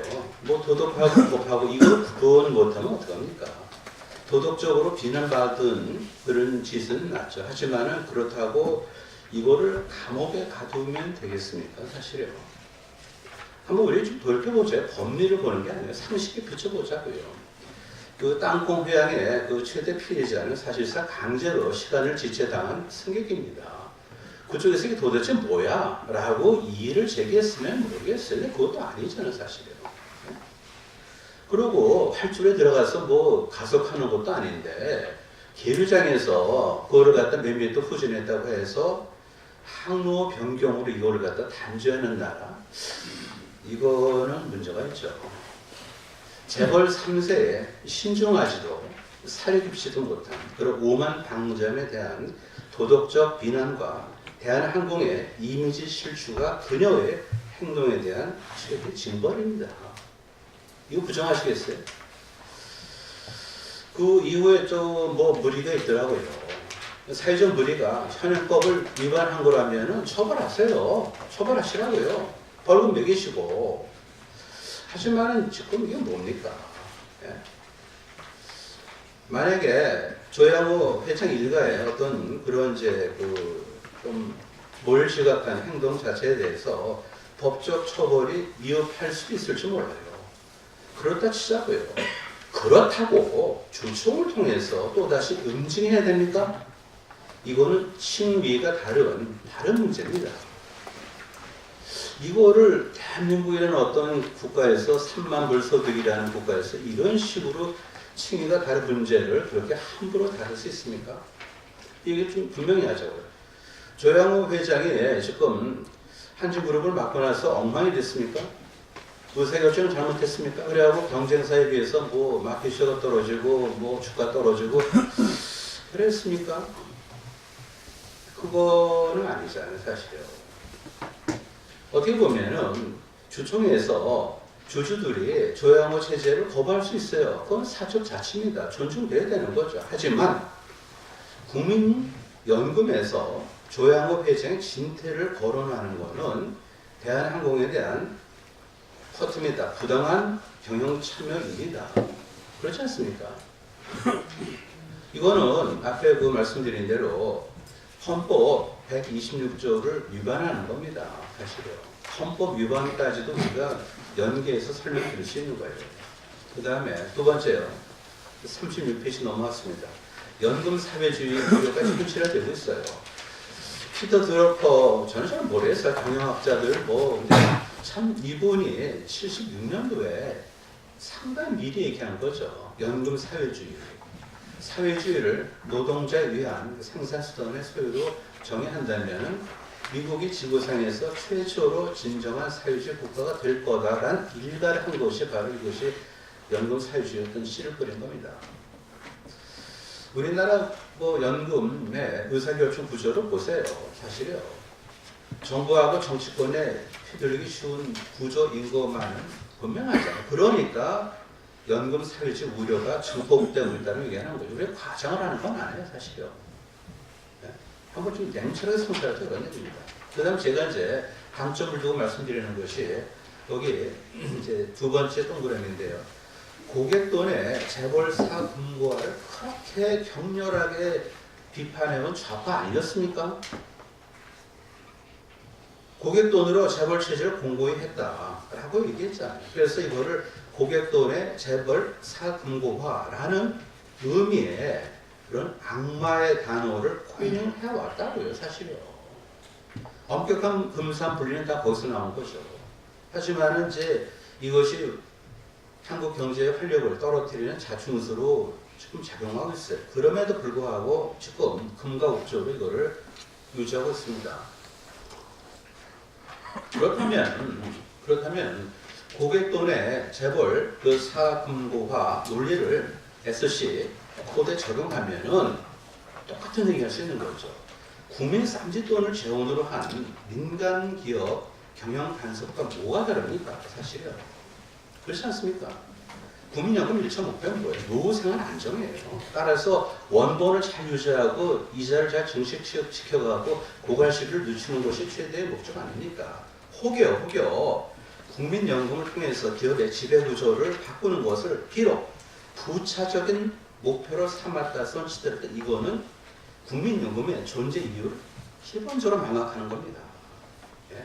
과잉 대입 금지 원칙을 위한 거죠. 예. 기업의 지배구조 마음에 안 드세요? 바꾸세요. 그럼 상법이 있고 회사법이 있고 공정거래법이 있지 않습니까? 지금요.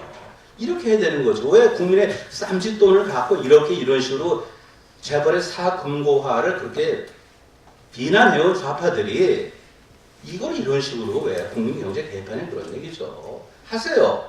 회사법, 상법, 공정거래법 바꿔서 하시라는 거죠. 그 다음에 37페이지입니다. 국민연금을 재벌개수단으로 여기는 것이 아닌가 의심되는 국민연금이죠. 제가 이거 쓰면서 약간 좀 조심을 했어요. 단정을 하면 안 되죠. 할 수 없죠. 따라서 국민연금을 재벌개수단으로 여기는 것이 아닌가 의심돼. 저한테는 그래요, 사실요. 여러분한테 어떨지 모르겠어요. 저한테 심히 의심돼요, 심히. 예? 수탁제 전문위원회 꾸려졌는데 인적 구성을 보세요, 인적 구성을요. 뒤집어지기 직전입니다. 제가 기울은 게 아니고 말이죠. 14대 9, 14대 9요. 14명에서 9명이 뭐죠, 보면요. 정부하고 그 다음에 산하기관, 노동계 인사로 채워져 있어요. 14부는 9입니다. 이게 뒤집어진 운동장이 아니면 뭡니까? 이게 기울어졌습니까? 세월호가 뒤집어질 때 몇 도였어요, 각도가? 아마 그거보다 더 가파른 각도가 14분의 9입니다. 70% 기울어졌으면 어떻게 이것이 운영이 됩니까? 이게 맞습니까, 이게 지금? 숙박제 책임 전문위원회 책임을 뺏어요, 차라리 책임이라는 단어를 갖다 우리가 오용시키지 말자고요. 수탁제 전문위원회 하시라고요. 무슨 책임이 어디더랍니까, 거기 보면. 우리나라 그 재벌 개혁, 이거는 참 그 좌파들의 아주 오래된 어떤 아젠다죠. 좌파들의 한국 재벌 체제에 대한 평가는 지극히 인색합니다. 사라져야 될 비정형적 조직으로서 인식되고 있어요. 과연 그런가? 반대 사례를 보자고요. 지위를 제가 찾았어요. 지위요. 제가 펜앤마이크 컬럼을 쓰면서 그때 많이 공부를 했는데 이게 여기 쓰이더라고요. 사실은. 깜짝 놀랐어요. 이게 평소에 좀 이렇게 두루두루 받아야 되겠더라고요. 이거 없었으면 저 어떻게 씁니까? 어떻게 하루 이틀 살고 이거를. 참 펜앤마이크에 대해서 감사히 생각합니다. 네. 저한테 그냥 쫄아갖고 말이죠. 그냥 했는데 빨리 쓰라고 그래갖고. 근데 아시다시피 긴 얘기는 안 드리고요. 지희가 퇴출됐어요. 망한 건 아니죠. 하지만 에디슨이 문제입니다. 토마스 에디슨. 그래갖고 100여 년 버티다가 다우존스에서 나왔죠. 그렇죠. 근데 왜 이런가? 보면 두 가지예요. 제가 볼 때 업의 본질을 망각했고요. 리스크 매니지먼트를 못했어요. 삼성전자와 극명하게 대비되는 대목입니다. 업의 본질을 망각했죠. 무슨 G캐피탈이에요, 사실이요. 그리고 젠 로스의 그 생명보험회사를 왜 인수를 합니까? 리스크 매니지먼트를 실패했다고요. G쇠몰은 소유 경영이 아닌 전문 경영 체제의 한계일 수도 있다. 저도 좀 조심했습니다. 전문 경영은 체제일 수도 있는 거죠. 좌파 시각에서 보면 G는 완벽합니다. 그 자체가 뭐죠? 전범이에요. 순환 출자 없죠? 따라서 가공자본 없죠? 지주회사니까 출자는 명료하잖아요. 그럼 왜 G가 왜 쇠몰합니까? 도대체. 지배구조는 아무것도 아니죠, 사실은. 다양히 되는데 지배구조가 있으면 그것이 엔진이 되고 기업을 끌고 옵니까? 그건 아니잖아요, 보면. 그 다음에 좌파학자들이 참 사고자 얼마나 칭송했습니까? 사실은. 한국 계열구조는 한마디로 쥐꼬리 많은 걸 갖고 경영성을 흔든다라고 그냥 수십 년을 얘기한 거 아닙니까? 수십 년을. 예?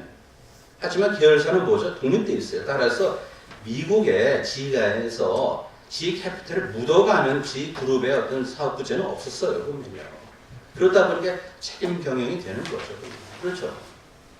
이렇게 묶여서 하다 보니까 뭔가 띄어내야 되니까 다 뭐죠? 분사화를 해야 돼. 분사가 얼마나 복잡합니까? 하지만 우리는 뭐죠? 분사화 할 필요 없어. 이미 분사화된 독립기업으로서 계열사죠. 지금요. 계열 조직은 이미 하나의 독립된 법인권을 갖기 때문에 분사할 필요가 없어요. 얼마나 기민합니까? 이게 글로벌 시대, 그리고 스피드 시대 싶으면 모든 걸 전부 다 디비전을 넣고 나서 뭐 그거를 이 지가 도대체 무슨 전범이라고 재벌계 그렇게 보지 마시고 지 그 세월에는 주주 행동주의가 또 시사하는 게 많아요. 제가 깜짝 놀랐어요. 그 와중에서도 보면요. 2014, 2016년 아주 어려울 때에 보면요. 지가 이벨트가 진짜 그냥 멜트다운 되기 직전인데 보면은 그 당시 자사주 매입에 490억 달러를 지출했더라고요. 이걸 지출 안 했으면 뭔가 좀 새로운 어떤 경쟁력을 찾는데 썼을 거 아닙니까 지금요. 이 490억 불의 그 자사주를 매입해가지고 뭐가 도대체 주가 관리액이 더 됩니까? 뭡니까? 주주 행동주의가 얘기가 뭡니까? 그 원칙 우리가 지금 따라가겠다는 거 아닙니까 싶으면. 여기 제목 재밌어요. 이멜트 회장이요 17년 동안 장기 집권했습니다. 그동안 주가가 8%. 하지만 같은 기간에 S&P 500 지수가 214% 상승했어요. 차라리 인덱스 펀드에다 넣어뒀으면은 214%를 벌었을 텐데 이메일트를 믿고 집사로 믿었겠네. 집사로. 대리인이 아니고요. 8%밖에 안 되는 거 아닙니까? 지금. 지배구조의 정답이 있다고 생각하십니까? 지금도 생각하십니까? 그러지 마세요. 잘 되는 기업의 지배구조를 거꾸로 벤치마킹한 역발상을 하세요. 성형 미인 만들지 마시고 매력 있는 사람 외모를 관찰하는 게 안 맞는 거죠. 예? 미간의 간격이 밀미리가 돼야 미인이다. 그거 아닙니다. 예, 4번, 예. 죄송합니다. SC 코드의 본질, 집사는 선한 이타적 존재인가? 그럴 수 있어요. 근데 저 참 답답한 건 뭐냐면, 아까 우리 황인혜 박사 말씀하셨는데, 세상을 볼 때 집사를 볼 수 있고 대리인을 볼 수 있어요. 그러면 집사를 보거나 대리인을 보세요, 지금. 그런데 우리 옷을 입었는데 상의는 양복이고 하의는 한복이에요. 이게 도대체 뭡니까? 지금 우리가 뭐냐면 세 단계죠. 결국 최종적으로 이제 투자자가 있고 그걸 모아서 관리하는 기관 투자자가 있고 그 다음에 대리인이 있다면은 경영진이 그러면은 대리인은 그렇게 뭐 좀 악한 일인데 나는 왜 선한 사람이라고 자부합니까? 이건 아니죠, 보면요. 행동을 보고 우리가 선하다고 얘기를 해주는 거지. 나는 선하니까 나를 따르려 하는 것도 무지하게 잘못된 거예요, 보면요. 잘 들어보세요, 보면. 행동 고지를 보고 우리가 치료를 해서 선한 존재도 하는 게 아니고, 선한 존재가 날 믿어라. 그게 바로 내, 뭐죠? 남불이죠, 보면요. 기관 투자가, 그 중에서도 원래 이게 영국에서 출발하는 건 뭐냐면, 아까 좀 다 들으셨겠지만은, 자기 반성문이요. 그거 그냥 뭐 미국 붕괴되는데 아무 역할을 못 했잖아요. 따라서 반성문을 쓴 겁니다, 사실이요. 그리고 SC 코드는 기본적으로 민간 기관 투자가들 위한 하나의 연성 제약이죠. 이거를 왜 공적 연금 왜 들어갑니까 도대체? 들어갈 곳이 아니죠 보면요.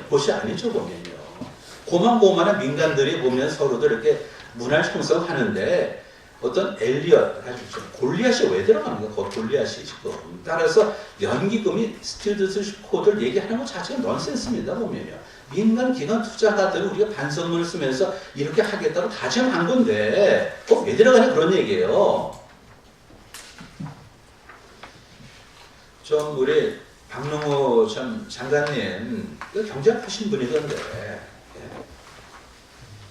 그건 아닙니다. 그 다음에 이제 다 왔으면 39페이지인데 보면은 거기에 그러다 보니까 전문성 없는 해외 의결권 자문사들이 상장 기업의 투자를 좌우할 것입니다. 이건 뻔하죠. 그러면은 스튜디오십 코드에 따라서 그거를 행동할 수 있는 그런 기관 투자가 몇 명 됩니까? 얼마나 근사합니까? 근사. 따라서 다 뭐죠? 과외를 받는 거죠. 과외를. 그렇죠. 검색을 해서 그대로 그냥 다운받아서 쓰는 거죠. 그러다 보면은 뭐 진짜 의결권 자문사인데 그러면은 의결권 자문사 국내에 뭐 있습니까? 어디 의존합니까? 해외 의결권 자문사에 의존할 거 아니에요. 그들이 한국 경제에 대해서 한국 기업에 대해서 무슨 애정이 있습니까? 지식은 있다 칩시다. 무슨 애정이 있냐 그런 얘기예요. 거기 우리 운명을 맡기는 게 맞습니까 지금요? 참 어떻게 보면은 참 아까 우리 지위가 나빠지면서 2014-16 사이 그렇게 나빠지면서 490억 달러를 가지고 지위를 바꾸는 데 써야 되는데 자사주를 매입했잖아요. 그렇게 리커멘데이션 할 겁니다. 누가? 해외 의결권 자문사들이 그걸 갖다 또 뭡니까? 우리 연금이 뭐죠? 푸시할 겁니다. 그렇게 하라고. 그래서 이제 마지막으로 보면요. 연금의 의결권을 제한하는 역발상을 해야 됩니다. 사실요, 연기금에 SC 코드를 도입하면 공공홍이 있는데, 그러니까 더 그게 이제 공공성이 더 발전되는 거 아닙니까? 그러다 보면 뭡니까? 이윤을 추구하지 말고 사회적 가치에 눈을 돌려라 이런 얘기 하게 돼 있죠. 사실 보면은 뭐 ESG, Environmental Society and Governance, 그것도 사실 이게 뭐 전지전능한 것도 아닌데 말이죠. 보면. 인류 평화는 왜 안 들어옵니까 거기? 그렇지 않습니까? 그렇게 같이 할 필요가 있습니까? 청지기가 문제 좋게 봐야 될 거 아니에요. ESG를 왜 봅니까? 인류 평화 보시라고요. 글쎄 참 제가 굉장히 좀 견디기가 어려워요 보면 이게 사태 진전되는 게. 제일 마지막에 네 주를 제가 읽겠습니다. 네. 거기 보시면은 경제민주화법에는요 민간 기업의 의결권을 제한하는 조치가 많이 들어와 있습니다. 감사를 선임할 때 지배주주의 의결권을 3%로 제한하는 것이 그 사례입니다. 그렇다면 정부의 국민연금을 통한 민간 기업 경영 개입을 제어하기 위해서 국민연금의 의결권을 제한하는 것을 심도 있게 논의할 필요가 있습니다. 의결권 행사 한도를 5%로 제한하는 것이 대안이 될 수 있습니다. 네, 이것으로서 토론을 마치겠습니다. 감사합니다. 저는 이 국민연금과 이 코드에 관한 관계를 다시 한번 의미해 보는 것으로서 토론에 가능합니다. 그 부분이 좀 상세히 말씀드렸습니다. 우선 슈티드시 코드라는 것은 아까 나왔습니다만 기업의 의사결정에 연기금이나 보험사, 자산운용사 등 기관 투자가들이 참여해서 주주로서의 역할을 충실히 수행하고 위탁받은 자금의 주인인 국민이나 고객에게 이를 투명하게 보고하도록 하는 일종의 가이드라인이다. 저는 그렇게 이해하고 있습니다. 즉, 스튜어디십 코드는 해당 기업이 실면 주식을 팔고 따르면 된다는 소위 월스트리트룰과는 달리 기업 지배 구조와 주주 정책 개선을 위해 지속적으로 대화와 점검을 한다는 원칙이다. 이렇게 저는 이해하고 있습니다. 따라서 스튜어디십 코드 자체를 저는 뭐 나쁜 제도라든가 불합리한 제도라든가 절대 그렇게 생각하고 있지는 않습니다. 그래서 스튜어디십 코드는 또 연성규범이라는 점에 우리가 주의해야 되고 주주 활동에서 무임승차 문제를 완화하여 기업 지배 구조를 개선하고자 하는 현행법의 한계를 보완해주는 역할, 이것은 어느 정도 긍정적으로 평가할 수가 있습니다. 다시 말해서 기관 투자가 기업의 의사결정에 적극 참여하여 기업 대주주의 전행을 막고 개별사에 대한 편법 지원 등 불투명한 경영을 견제하겠다는 것이 주요 취지입니다. 취지에는 깊은 공감합니다. 그런데 문제는 과연 이러한 취지에 맞게 이것이 실효성 있는 수단인지에 대해서는 많은 논란이 제기되고 있습니다. 우리가 법의 제정 목적이라든가 법의 제정 동기라든가 이런 것들과 실제 법이 현장에서 작동하여서 어떻게 원래의 제정 목적대로 제대로 작동하고 있는가, 현실 세계에서 이것은 항상 우리가 잘 검토해 봐야 될 것입니다. 그래서 실제 이러한 이 좋은 제도의 스튜어십 코드가 과연 사익 추구관이 일반적 기업의 정상적 경영 활동까지 위축시키는 부작용이 발생하지 않도록 하는 것에 우리가 유의해야 된다고 생각합니다.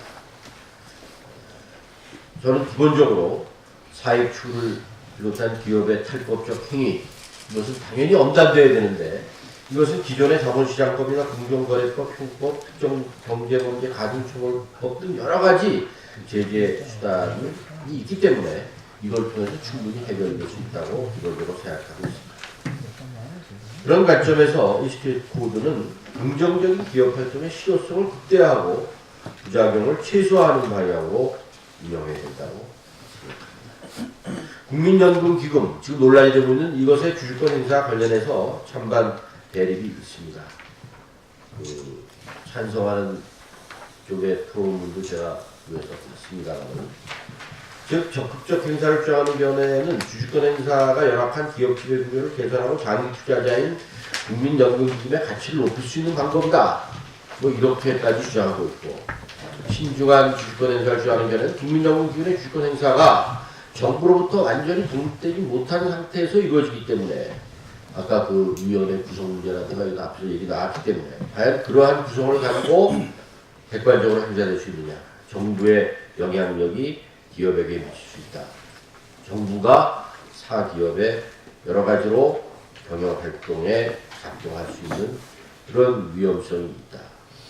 그래서 저는 국민연금기금의 우선 지배 구조 자체를 독립적인 상태로, 아까 기울어진 농야라는 말도 나왔습니다만은 우선 과연 제대로 독립적인 상태로 운영될 수 있는가 하는 그런 기본 선결 조치가 먼저 있어야 된다고 생각합니다. 그리고 이 스튜어십 코드는 어디까지나 기관 투자자의 상이한 사업 모델이라든가 투자 정책에 따라서 자율적 탄력적 운영을 통해서 이것이 결코 경성규범 아닌 연성규범이 갖는 자율성과 유연성, 이것이 보장되도록 우리가 신경을 써야 됩니다. 그래서 과연 그러기 위해서는 이 국민연금 또 국민연금 위탁 운용사들이 적극적이고 독립적이며 공정한 의결권 행사를 제대로 하고 있는가, 이것을 이거하기 위해서는 적어도 공신력과 전문성을 갖춘 주총의안 분석기관, 이런 것에 대한 서비스를 충분히 활용해서 정말 필요가 있다, 그리고 이것이 객관적이고 공정하게 행사될 수 있다, 이렇게 현재 조건이 달성될 때 이것이 행해져야 된다. 자율성과 유연성이 충분히 보장된다, 이렇게 생각합니다. 그 다음에 이제 국민연금, 저는 기본적으로 국민연금이 우리나라가 사실은 일본이 1등, 2등이 노르웨이, 우리나라가 3등 정도 3대 연기금에 들어갈 정도로 굉장히 큰 규모입니다. 2,185만 가입자 635조의 기금을 얼마 전 통계입니다만, 과연 이러한 국민연금 자체가 우선 감당해야 될 그 운영 체계와 인력을 갖췄는지, 여러분 기억하실지 모르겠습니다만 얼마 전까지도 국민연금을 운영하는 본부장이 제대로 된 본부장을 구하지 못해가지고 오랫동안 공석이 되고, 또 수익률도 뭐 1.16%, 그래서 원래 전망치인 7.16% 6분의 1도 되지 않은 것으로 나타나고 있습니다. 진짜 걱정되는 국민연금이 과연 제대로 역할을 해서 노후 국민들의 그 생활 안정을 도모할 수 있는 제대로 역할을 하고 있느냐, 이 굉장히 많은 의구심과 논란이 돼서 지금 예상보다 1% 하락할 때 수익률이 기금 고갈 시점이 5년 갔다고 했습니다. 굉장히 충격적인 수치입니다. 그래가지고 과연 국민연금을 계속 들어야 되느냐, 국민연금이 제대로 역할을 하고 있느냐, 과연 운영체계에 있어서 객관성을 확보하고 있고 유능한 인력을 보장하고 있는가. 지금 국민연금 자체가 우선 감당해야 될 자체 정비가 난 더 중요하다. 이 부분도 사실은 먼저 잘 점검해야 될 일이다. 그래서 국민연금 자체 수익성 확대를 위한 투자 전략 수립, 포트폴리오 조정, 이런 거 잘해야 되고, 기금 운영의 전문성과 독립성, 또 이게 갖춰져야 되는데 아까도 잠시 황인학 박사가 말씀드렸던 기금 운영에서 책임과 권한이 명시되어 있지 않아서 과거에 실제로 운영하신 분 얘기 들어보면은 뭐 전혀 어떻게 이것이 누가 책임을 지는 체제로 운영되는 건지 자기도 잘 모르겠다. 최고 의사결정기관에 있었던 분이 직접 그렇게 말씀하시고 있습니다.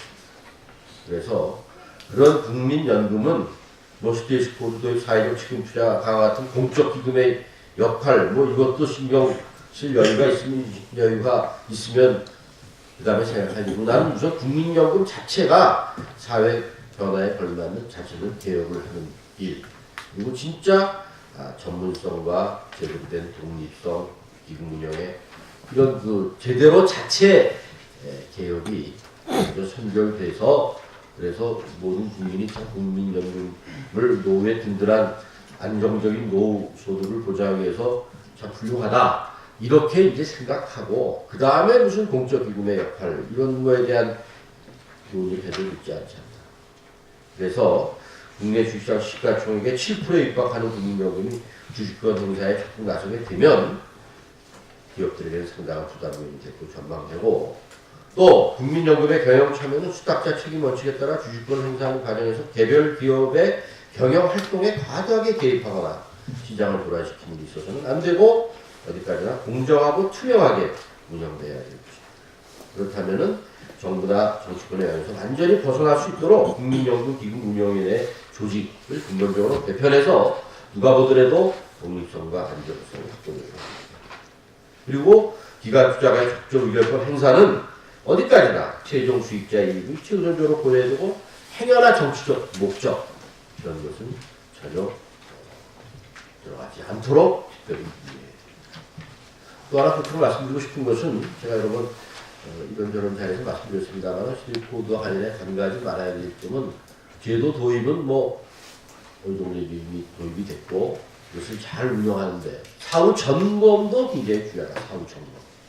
그래서 스테이크홀더는 아까 우리가 금방 같이 기관 투자자들이 채택 가능한 코드를 뽑아서 쓰는 형태이기 때문에 도입 자체 문제보다는 과연 이 코드가 잘 이행되고 있는지 원래 이 제도의 의도대로 운영되고 있는지 점검하는 것이 필요하다. 아니면 법이 현실 세계에서 실제 법이 의도한 좋은 목적대로 잘 작동되고 있는지가 꼭 점검이 돼요. 그래서 적어도 스테이크홀더 관련 거버넌스를 성립하는 것이 요구됩니다. 이별권 행사 결정 과정에 독자적 의사 결정을 내릴 수 있는 어떤 정치적인 이런 무슨 배경이나 정치적인 목적으로 악용되지 이렇게 않고 독립성이 보장되는 준법 감시 기구 내지는 별도의 내부 독립 기구 그리고 스테이크홀더의 기준 현황 등의 정보 공시를 일관되게 책임지는 그런 시스템. 그러니까 스테이크홀더가 잘 운영되고 있다를 계속 점검하고 확인하고 어떤 방향성으로 제시해 주시는 이런 기관의 성격을 명확한 그런 기구도 한번 새로이 만들 필요도 있지 않는가. 그렇게 해야 만일에 행사를 하더라도 여러 가지 사후 점검에 따른 제대로 된 이해를 하겠습니다. 참고로 고대원이 영국에서 중공적기관소 재무보고위원회가 개별 기관 투자가들에 대한 코드 이행 평가 결과를 공개하겠습니다. 그래서 우리나라도 향후 코드 이행을 전공한 제3의 중립적인 기관의 신설도 한번 되고 있지 않나 그런 생각을 하고 있습니다. 이상입니다. 네. 그럼 우선 우리 방송에 계신 분의 질문을 한 두 분 정도 받고 그리고 질문과 토론에 해당되는 발제자나 토론자에게 말씀하실 기회를 드리도록 그렇게 하겠습니다. PD한테 공동대표입니다. 선생님 그 발제하신 거 잘 들었고 그런데 좀 요구사항이 있다면요. 여기 이제 한진군이 나왔습니다. 그런데 그 케이스가 아주 명확하게 많음을 좀 냈으면 좋겠어요. 이 신재미 사무관가요. KTNG가 그 사장 거기에 청와대가 개입했다는 거예요. 그러니까 언론이 확 받았습니다. 그런데 지금 현상을 보면요. 공정거래위원회하고 금감원하고 이 기구가 위원회인데 이게 홍위병인지 감시하는 건지 이 언론에서도 그런 현상이 있었어요. 뭐 당했어요. 한국일보는 누구, KBS는 누구 해가지고 언론을 완전히 장악해버렸어요. 그러면 지금도 이 국민연금을 통해서 전 기업의 정보를 다 가질 거라고요. 그렇게 되면 기업이 꼼짝 못해요. 꼼짝 못하는데, 자, 이제 이런 측면에서는 구체적인 사례를 가지고 딱딱 이렇게 집어줘야 언론도 딱딱 받을 수가 있어요. 또 하나는, 자, 이게 전문가들이 자꾸 얘기하면 이게 저겁니다. 그러니까 정치공학, 경제공학 저거 자꾸 나오거든요. 이 공학적으로 나가는데 이게 분명히 우리가 문제가 되는 게 사회주의로 간다는 문제되는 게 생명, 자유, 재산이거든요. 재산은 생명을 누리고 자유를 누리기 위한 수단이거든요. 그러니까 이게 붕괴되면 북한 사회가 붕괴되어버립니다. 그렇기 때문에 이런 논의할 때도 자꾸 정치공학적으로, 경제공학적으로 간다는 인식을 안 가지게 이거를 기본권, 인권 차원에서 논하면 더 많은 국민이 공감할 수 있다. 예, 서울에 살고 있는 김상호입니다. 오늘 좋은 말씀 많이 들었습니다. 특히 이게 조동근 이 박사님께서 아주 한을 토하시는 것 같아서 야 이거 국민이 다 같이 일어나지 않으면 안 되겠다 하는 이런 생각을 했습니다. 저희들 다들 뭐 아시겠지만은 1년 반 이상 이 정권이 오면서 하는 것을 보면은 이성을 잃어버린 정권이 아닌가 하는 이런 생각도 하고 있습니다. 또 모든 것들이 지금 가는 길을 보면은 사실상 뭐 국회에다 헌법까지 초안까지 냈다가 이렇게 됐지만은 사회주의로 가는 것은 명확한데 지금 이와 같은 내용이 예를 들어서 이게 이루어지지 않겠느냐 하는 이런 생각을 하고 있습니다. 얘가 봤을 때 이게 이루어진다고 하면은 우리 국민들이나 또 지성인들이나 과연 어떤 대안을 가지고 이걸 바로 잡을 수 있는지 이거가 상당히 지금 궁금합니다. 그래서 이걸로 헌법 소원을 낸다 하더라도 지금 저 헌법 재판관들에 대한 구성 요소를 본다 하더라도 이거는 도대체 이길 수 없는 지금 싸움이 되고 있기 때문에 이건 우리 자본주의 소위 이 자유민주주의에 대한 시장 경제 원리로 한다고 하면은 국민이 총 걸개하지 않으면 이건 잡을 수 없지 않겠느냐 하는 이런 생각을 해서 앞으로 만약에 이렇게 간다고 그러면은 우리 대한민국 국민들이 어떻게 해야 되는지를 말씀해 주시기 바랍니다. 예, 긴 시간 동안 뭐 자리도 함께 하시면서 좋은 의견 주셔서 감사합니다. 그 발표는 좀 드라이한데 토론문은 상당히 풍부하고 재밌잖아요. 발제자는 좀 발표도 좀 엉성하게 하는데 토론하신 분들이 훨씬 더 재밌게 설득력 있게 해주셔가지고 뭐 제가 더 할 부분은 없는 것 같고요. 사실 이제 말씀하신 바와 같이 좀 더 우리끼리만이 아니라 좀 더 넓게 국민에게 또 사회 전체에 대해서 이 이야기를 전파하고 또 어떤 솔루션을 어떤 대안으로 또 해결책을 모색해 나가느냐 이 부분은 제가 이 자리에서 감당하시는 내용은 아닌 것 같고요. 계속해서 함께 고민할 필요가 있고 일단 최소한의 그 내용이라도 어떤 팩트라든지 지식이라든지 이런 부분들에 대해서도 최소한 공감을 해야 되겠다는 생각에서 이렇게 발표를 줬습니다. 문제를 어떻게 더 풀어나갈 것인가에 대해서는 또는 실행 용역에 대해서는 선생님들한테 계속 배우면서 함께 고민하도록 하겠습니다. 감사합니다. 한을 토해야 되는 게 문제 아닙니까? 그것도 제가 뭐 비난하지는 않았잖아요. 논의일각에서 좀 이제 그야말로 비판을 한 거죠. 그러고 결국은 이게 운명체죠. 네, 공동 운명체인데 어떤 뭐 집단의 어떤 그런 의미에서 공동 운명체를 말씀드리고 싶지는 않고요. 결국은 그런 공동 운명체를 하더라도 주인은 각자가 주인이 바로 우리 개인이죠. 그래서 개인이란 이름의 기적을 우리가 생각하지 않으면 전체주의에 함몰되는데 이 정부 자꾸만 개인을 부정하고 그냥 뭐 얼로 가요. 그래서 제가 이제 요새 조금만 이제 뭐 이렇게 좀 국민들하고 이렇게 좀 대화를 하는 이제 시민들이죠, 시민들. 국가도 참 마음에 좀 너무 힘들게 받아들여야 돼요. 그래서 그 시민들하고 대화를 하는 이제 그런 노력을 하는데, 이 문재인 정부가 사실은 좀 비관적인 게 세 가지 키워드가 없어요. 보면. 그러니까 모든 게 보면은 또 국가도 어떻게 보면 정책 사고가 경쟁력이더라고요. 뭐를 생각하느냐. 근데 이 정부에는 세 가지가 없어요. 개인이 없고요. 자유가 없고요.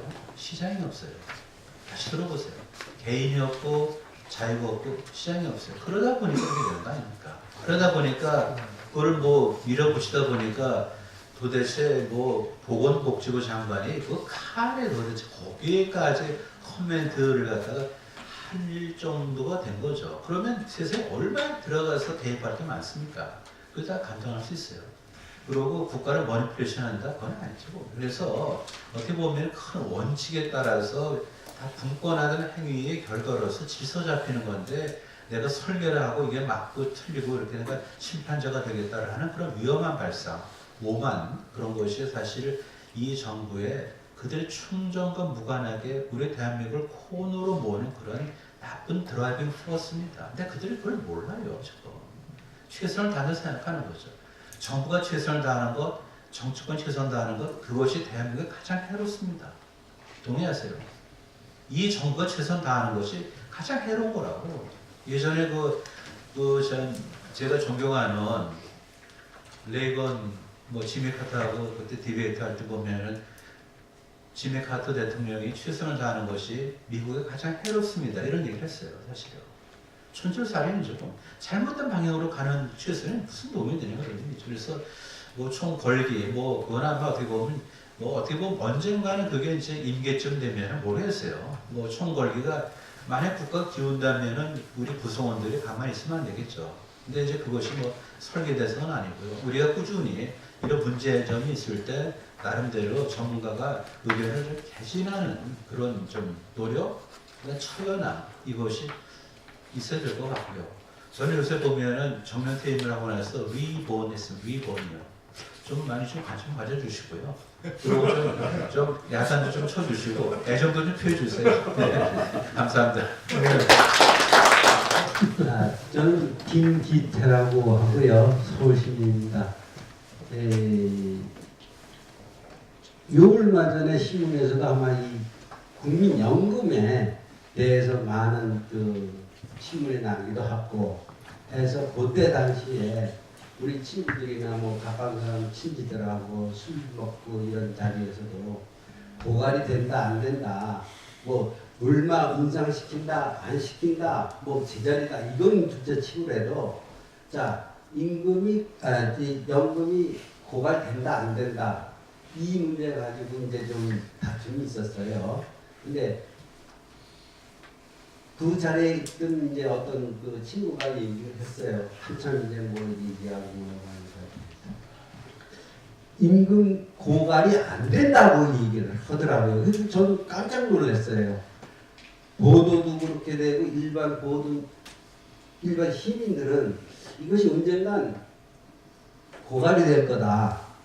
그런 이제 모든 사고를 그렇게들 가지고 있는 걸로 저는 알고 있는데 그런 과정에서 뉴스에 났더라고요. 문 대통령이 국가가 책임을 지겠다. 그런 뉴스를 들었어요, 제가. 그럼 이걸 어떻게 받아들여야 되느냐. 그거에 대해서 제가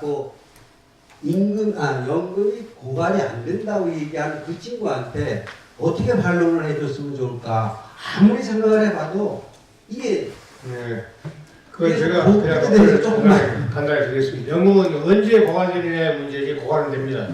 현재의 설계 수준 하에서는 그 말은 내는 것보다도 현재 가치를 따졌을 때 오늘 내가 100원을 내면 200원을 받는다는 얘기예요. 그러니까 차후 세대가 내든 또 연금에 돈을 벌어서 맺거든. 사실은 그건 어렵거든요. 그러니까 대통령이 국가가 책임진다는 것을 챙길 수 있어요. 그리고 세금 걷어가지고 이제 4대 연금 틀어먹는데 돈 다 쓰게 되겠죠. 그래서 저는 학생들한테 이렇게 하겠습니다. 국민연금 믿고 노후 대비하지 마라. 너 퇴직하는 순간 노숙자다. 실제로 몇 번 되지도 않습니다. 현재 상태로서는 언제가 문제지 고갈은 되는 것은 뭐 정확한 사실. 예, 알겠습니다. 네, 최원진 우리 교수님께 질문하겠습니다. 42페이지 6번에 보면 쭉 내려와서 보면 우리 독립성을 해고 국민 수익자 이익을 최우선으로 해야 된다 이런 말이 있고 정치적 목적은 배제해야 된다 이런 말에 대해서 굉장히 누구나 공감합니다. 100%.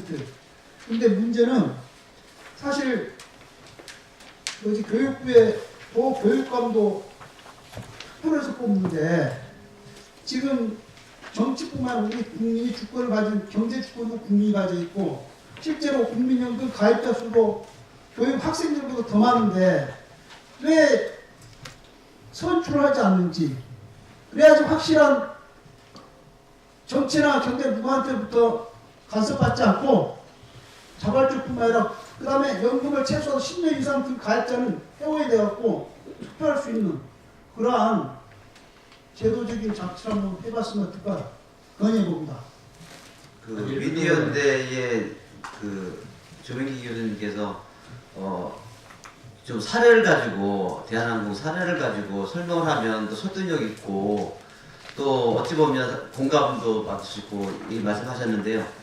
아직 그게 지금 재판 진행 중인 사실관계입니다. 확정이 안 된 거여서 아마 그거 가지고 하기에는 좀 한계 있지 않을까라는 생각을 합니다. 글쎄 그렇게 하는 것도 이제 우리의 지금 답답함을 해소하기 위해서는 왜 그렇게 하는 방법도 생각해 보지 않으시냐, 뭐 왜 생각하지 않느냐 말씀하시는데 아마 이제 그렇게 하려면 뭐 전 국민이 다 나서서 그러면 그 관련된 사람 다 투표를 하고 하려면 그 절차가 얼마나 네 사람은 투표할 수 있어요. 네, 그래서 이제 그렇게 하려면 얼마나 많은 사람들이 다 투표해야 되고 하니까 이제 현실적으로 운영하는데 아마 좀 어려움이 있으니까 소위원회를 통해서 이제 하는 건데 그 소위원회 구성이 과연 객관적이고 공정하게 되고 있지 못하기 때문에 지금 문제가 있는 거죠. 네, 그래서 이제 그거는 뭐 여러 방면으로 다시 이제 그 위원 구성 같은 것을 논의해야 되고 전체 국민 가입자들이 다 이거를 다 나서서 투표까지 하다니 아마 굉장히 복잡하고 선거하면서 이걸 못한다고 말하면 되죠.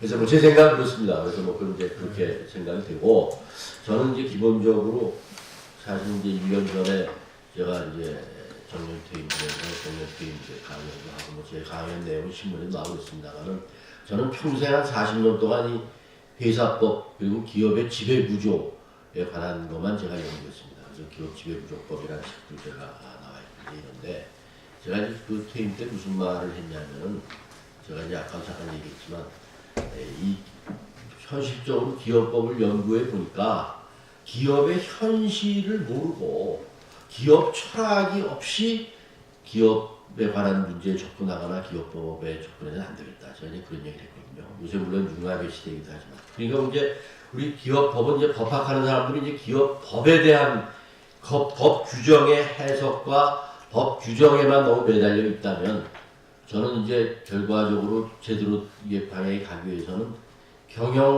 경영학에 대한 이해가 필요하다. 회사 경영이 실제 어떻게 회사 경영을 잘 모르는 상태에서 회사법을 논의해서는 안 된다. 직접 주주총회도 참석해보고 사회이사도 해보고 그래야 살아있는 상법이 된다. 선출하면 그런 사람 나올 거 아닙니까? 그래서 이제 그런 얘기와 그다음에 또 하나는 결국 이것이 이제 주장하는 자와 이제 우리의 주장을 비교해 보면 이 문제점을 지적하는 뭐 여러 가지 이제 뭐 연금 사회주의 프레임이 아니다 비상식적이다 뭐 이런 논인데 결국은 철학의 문제, 철학이에요.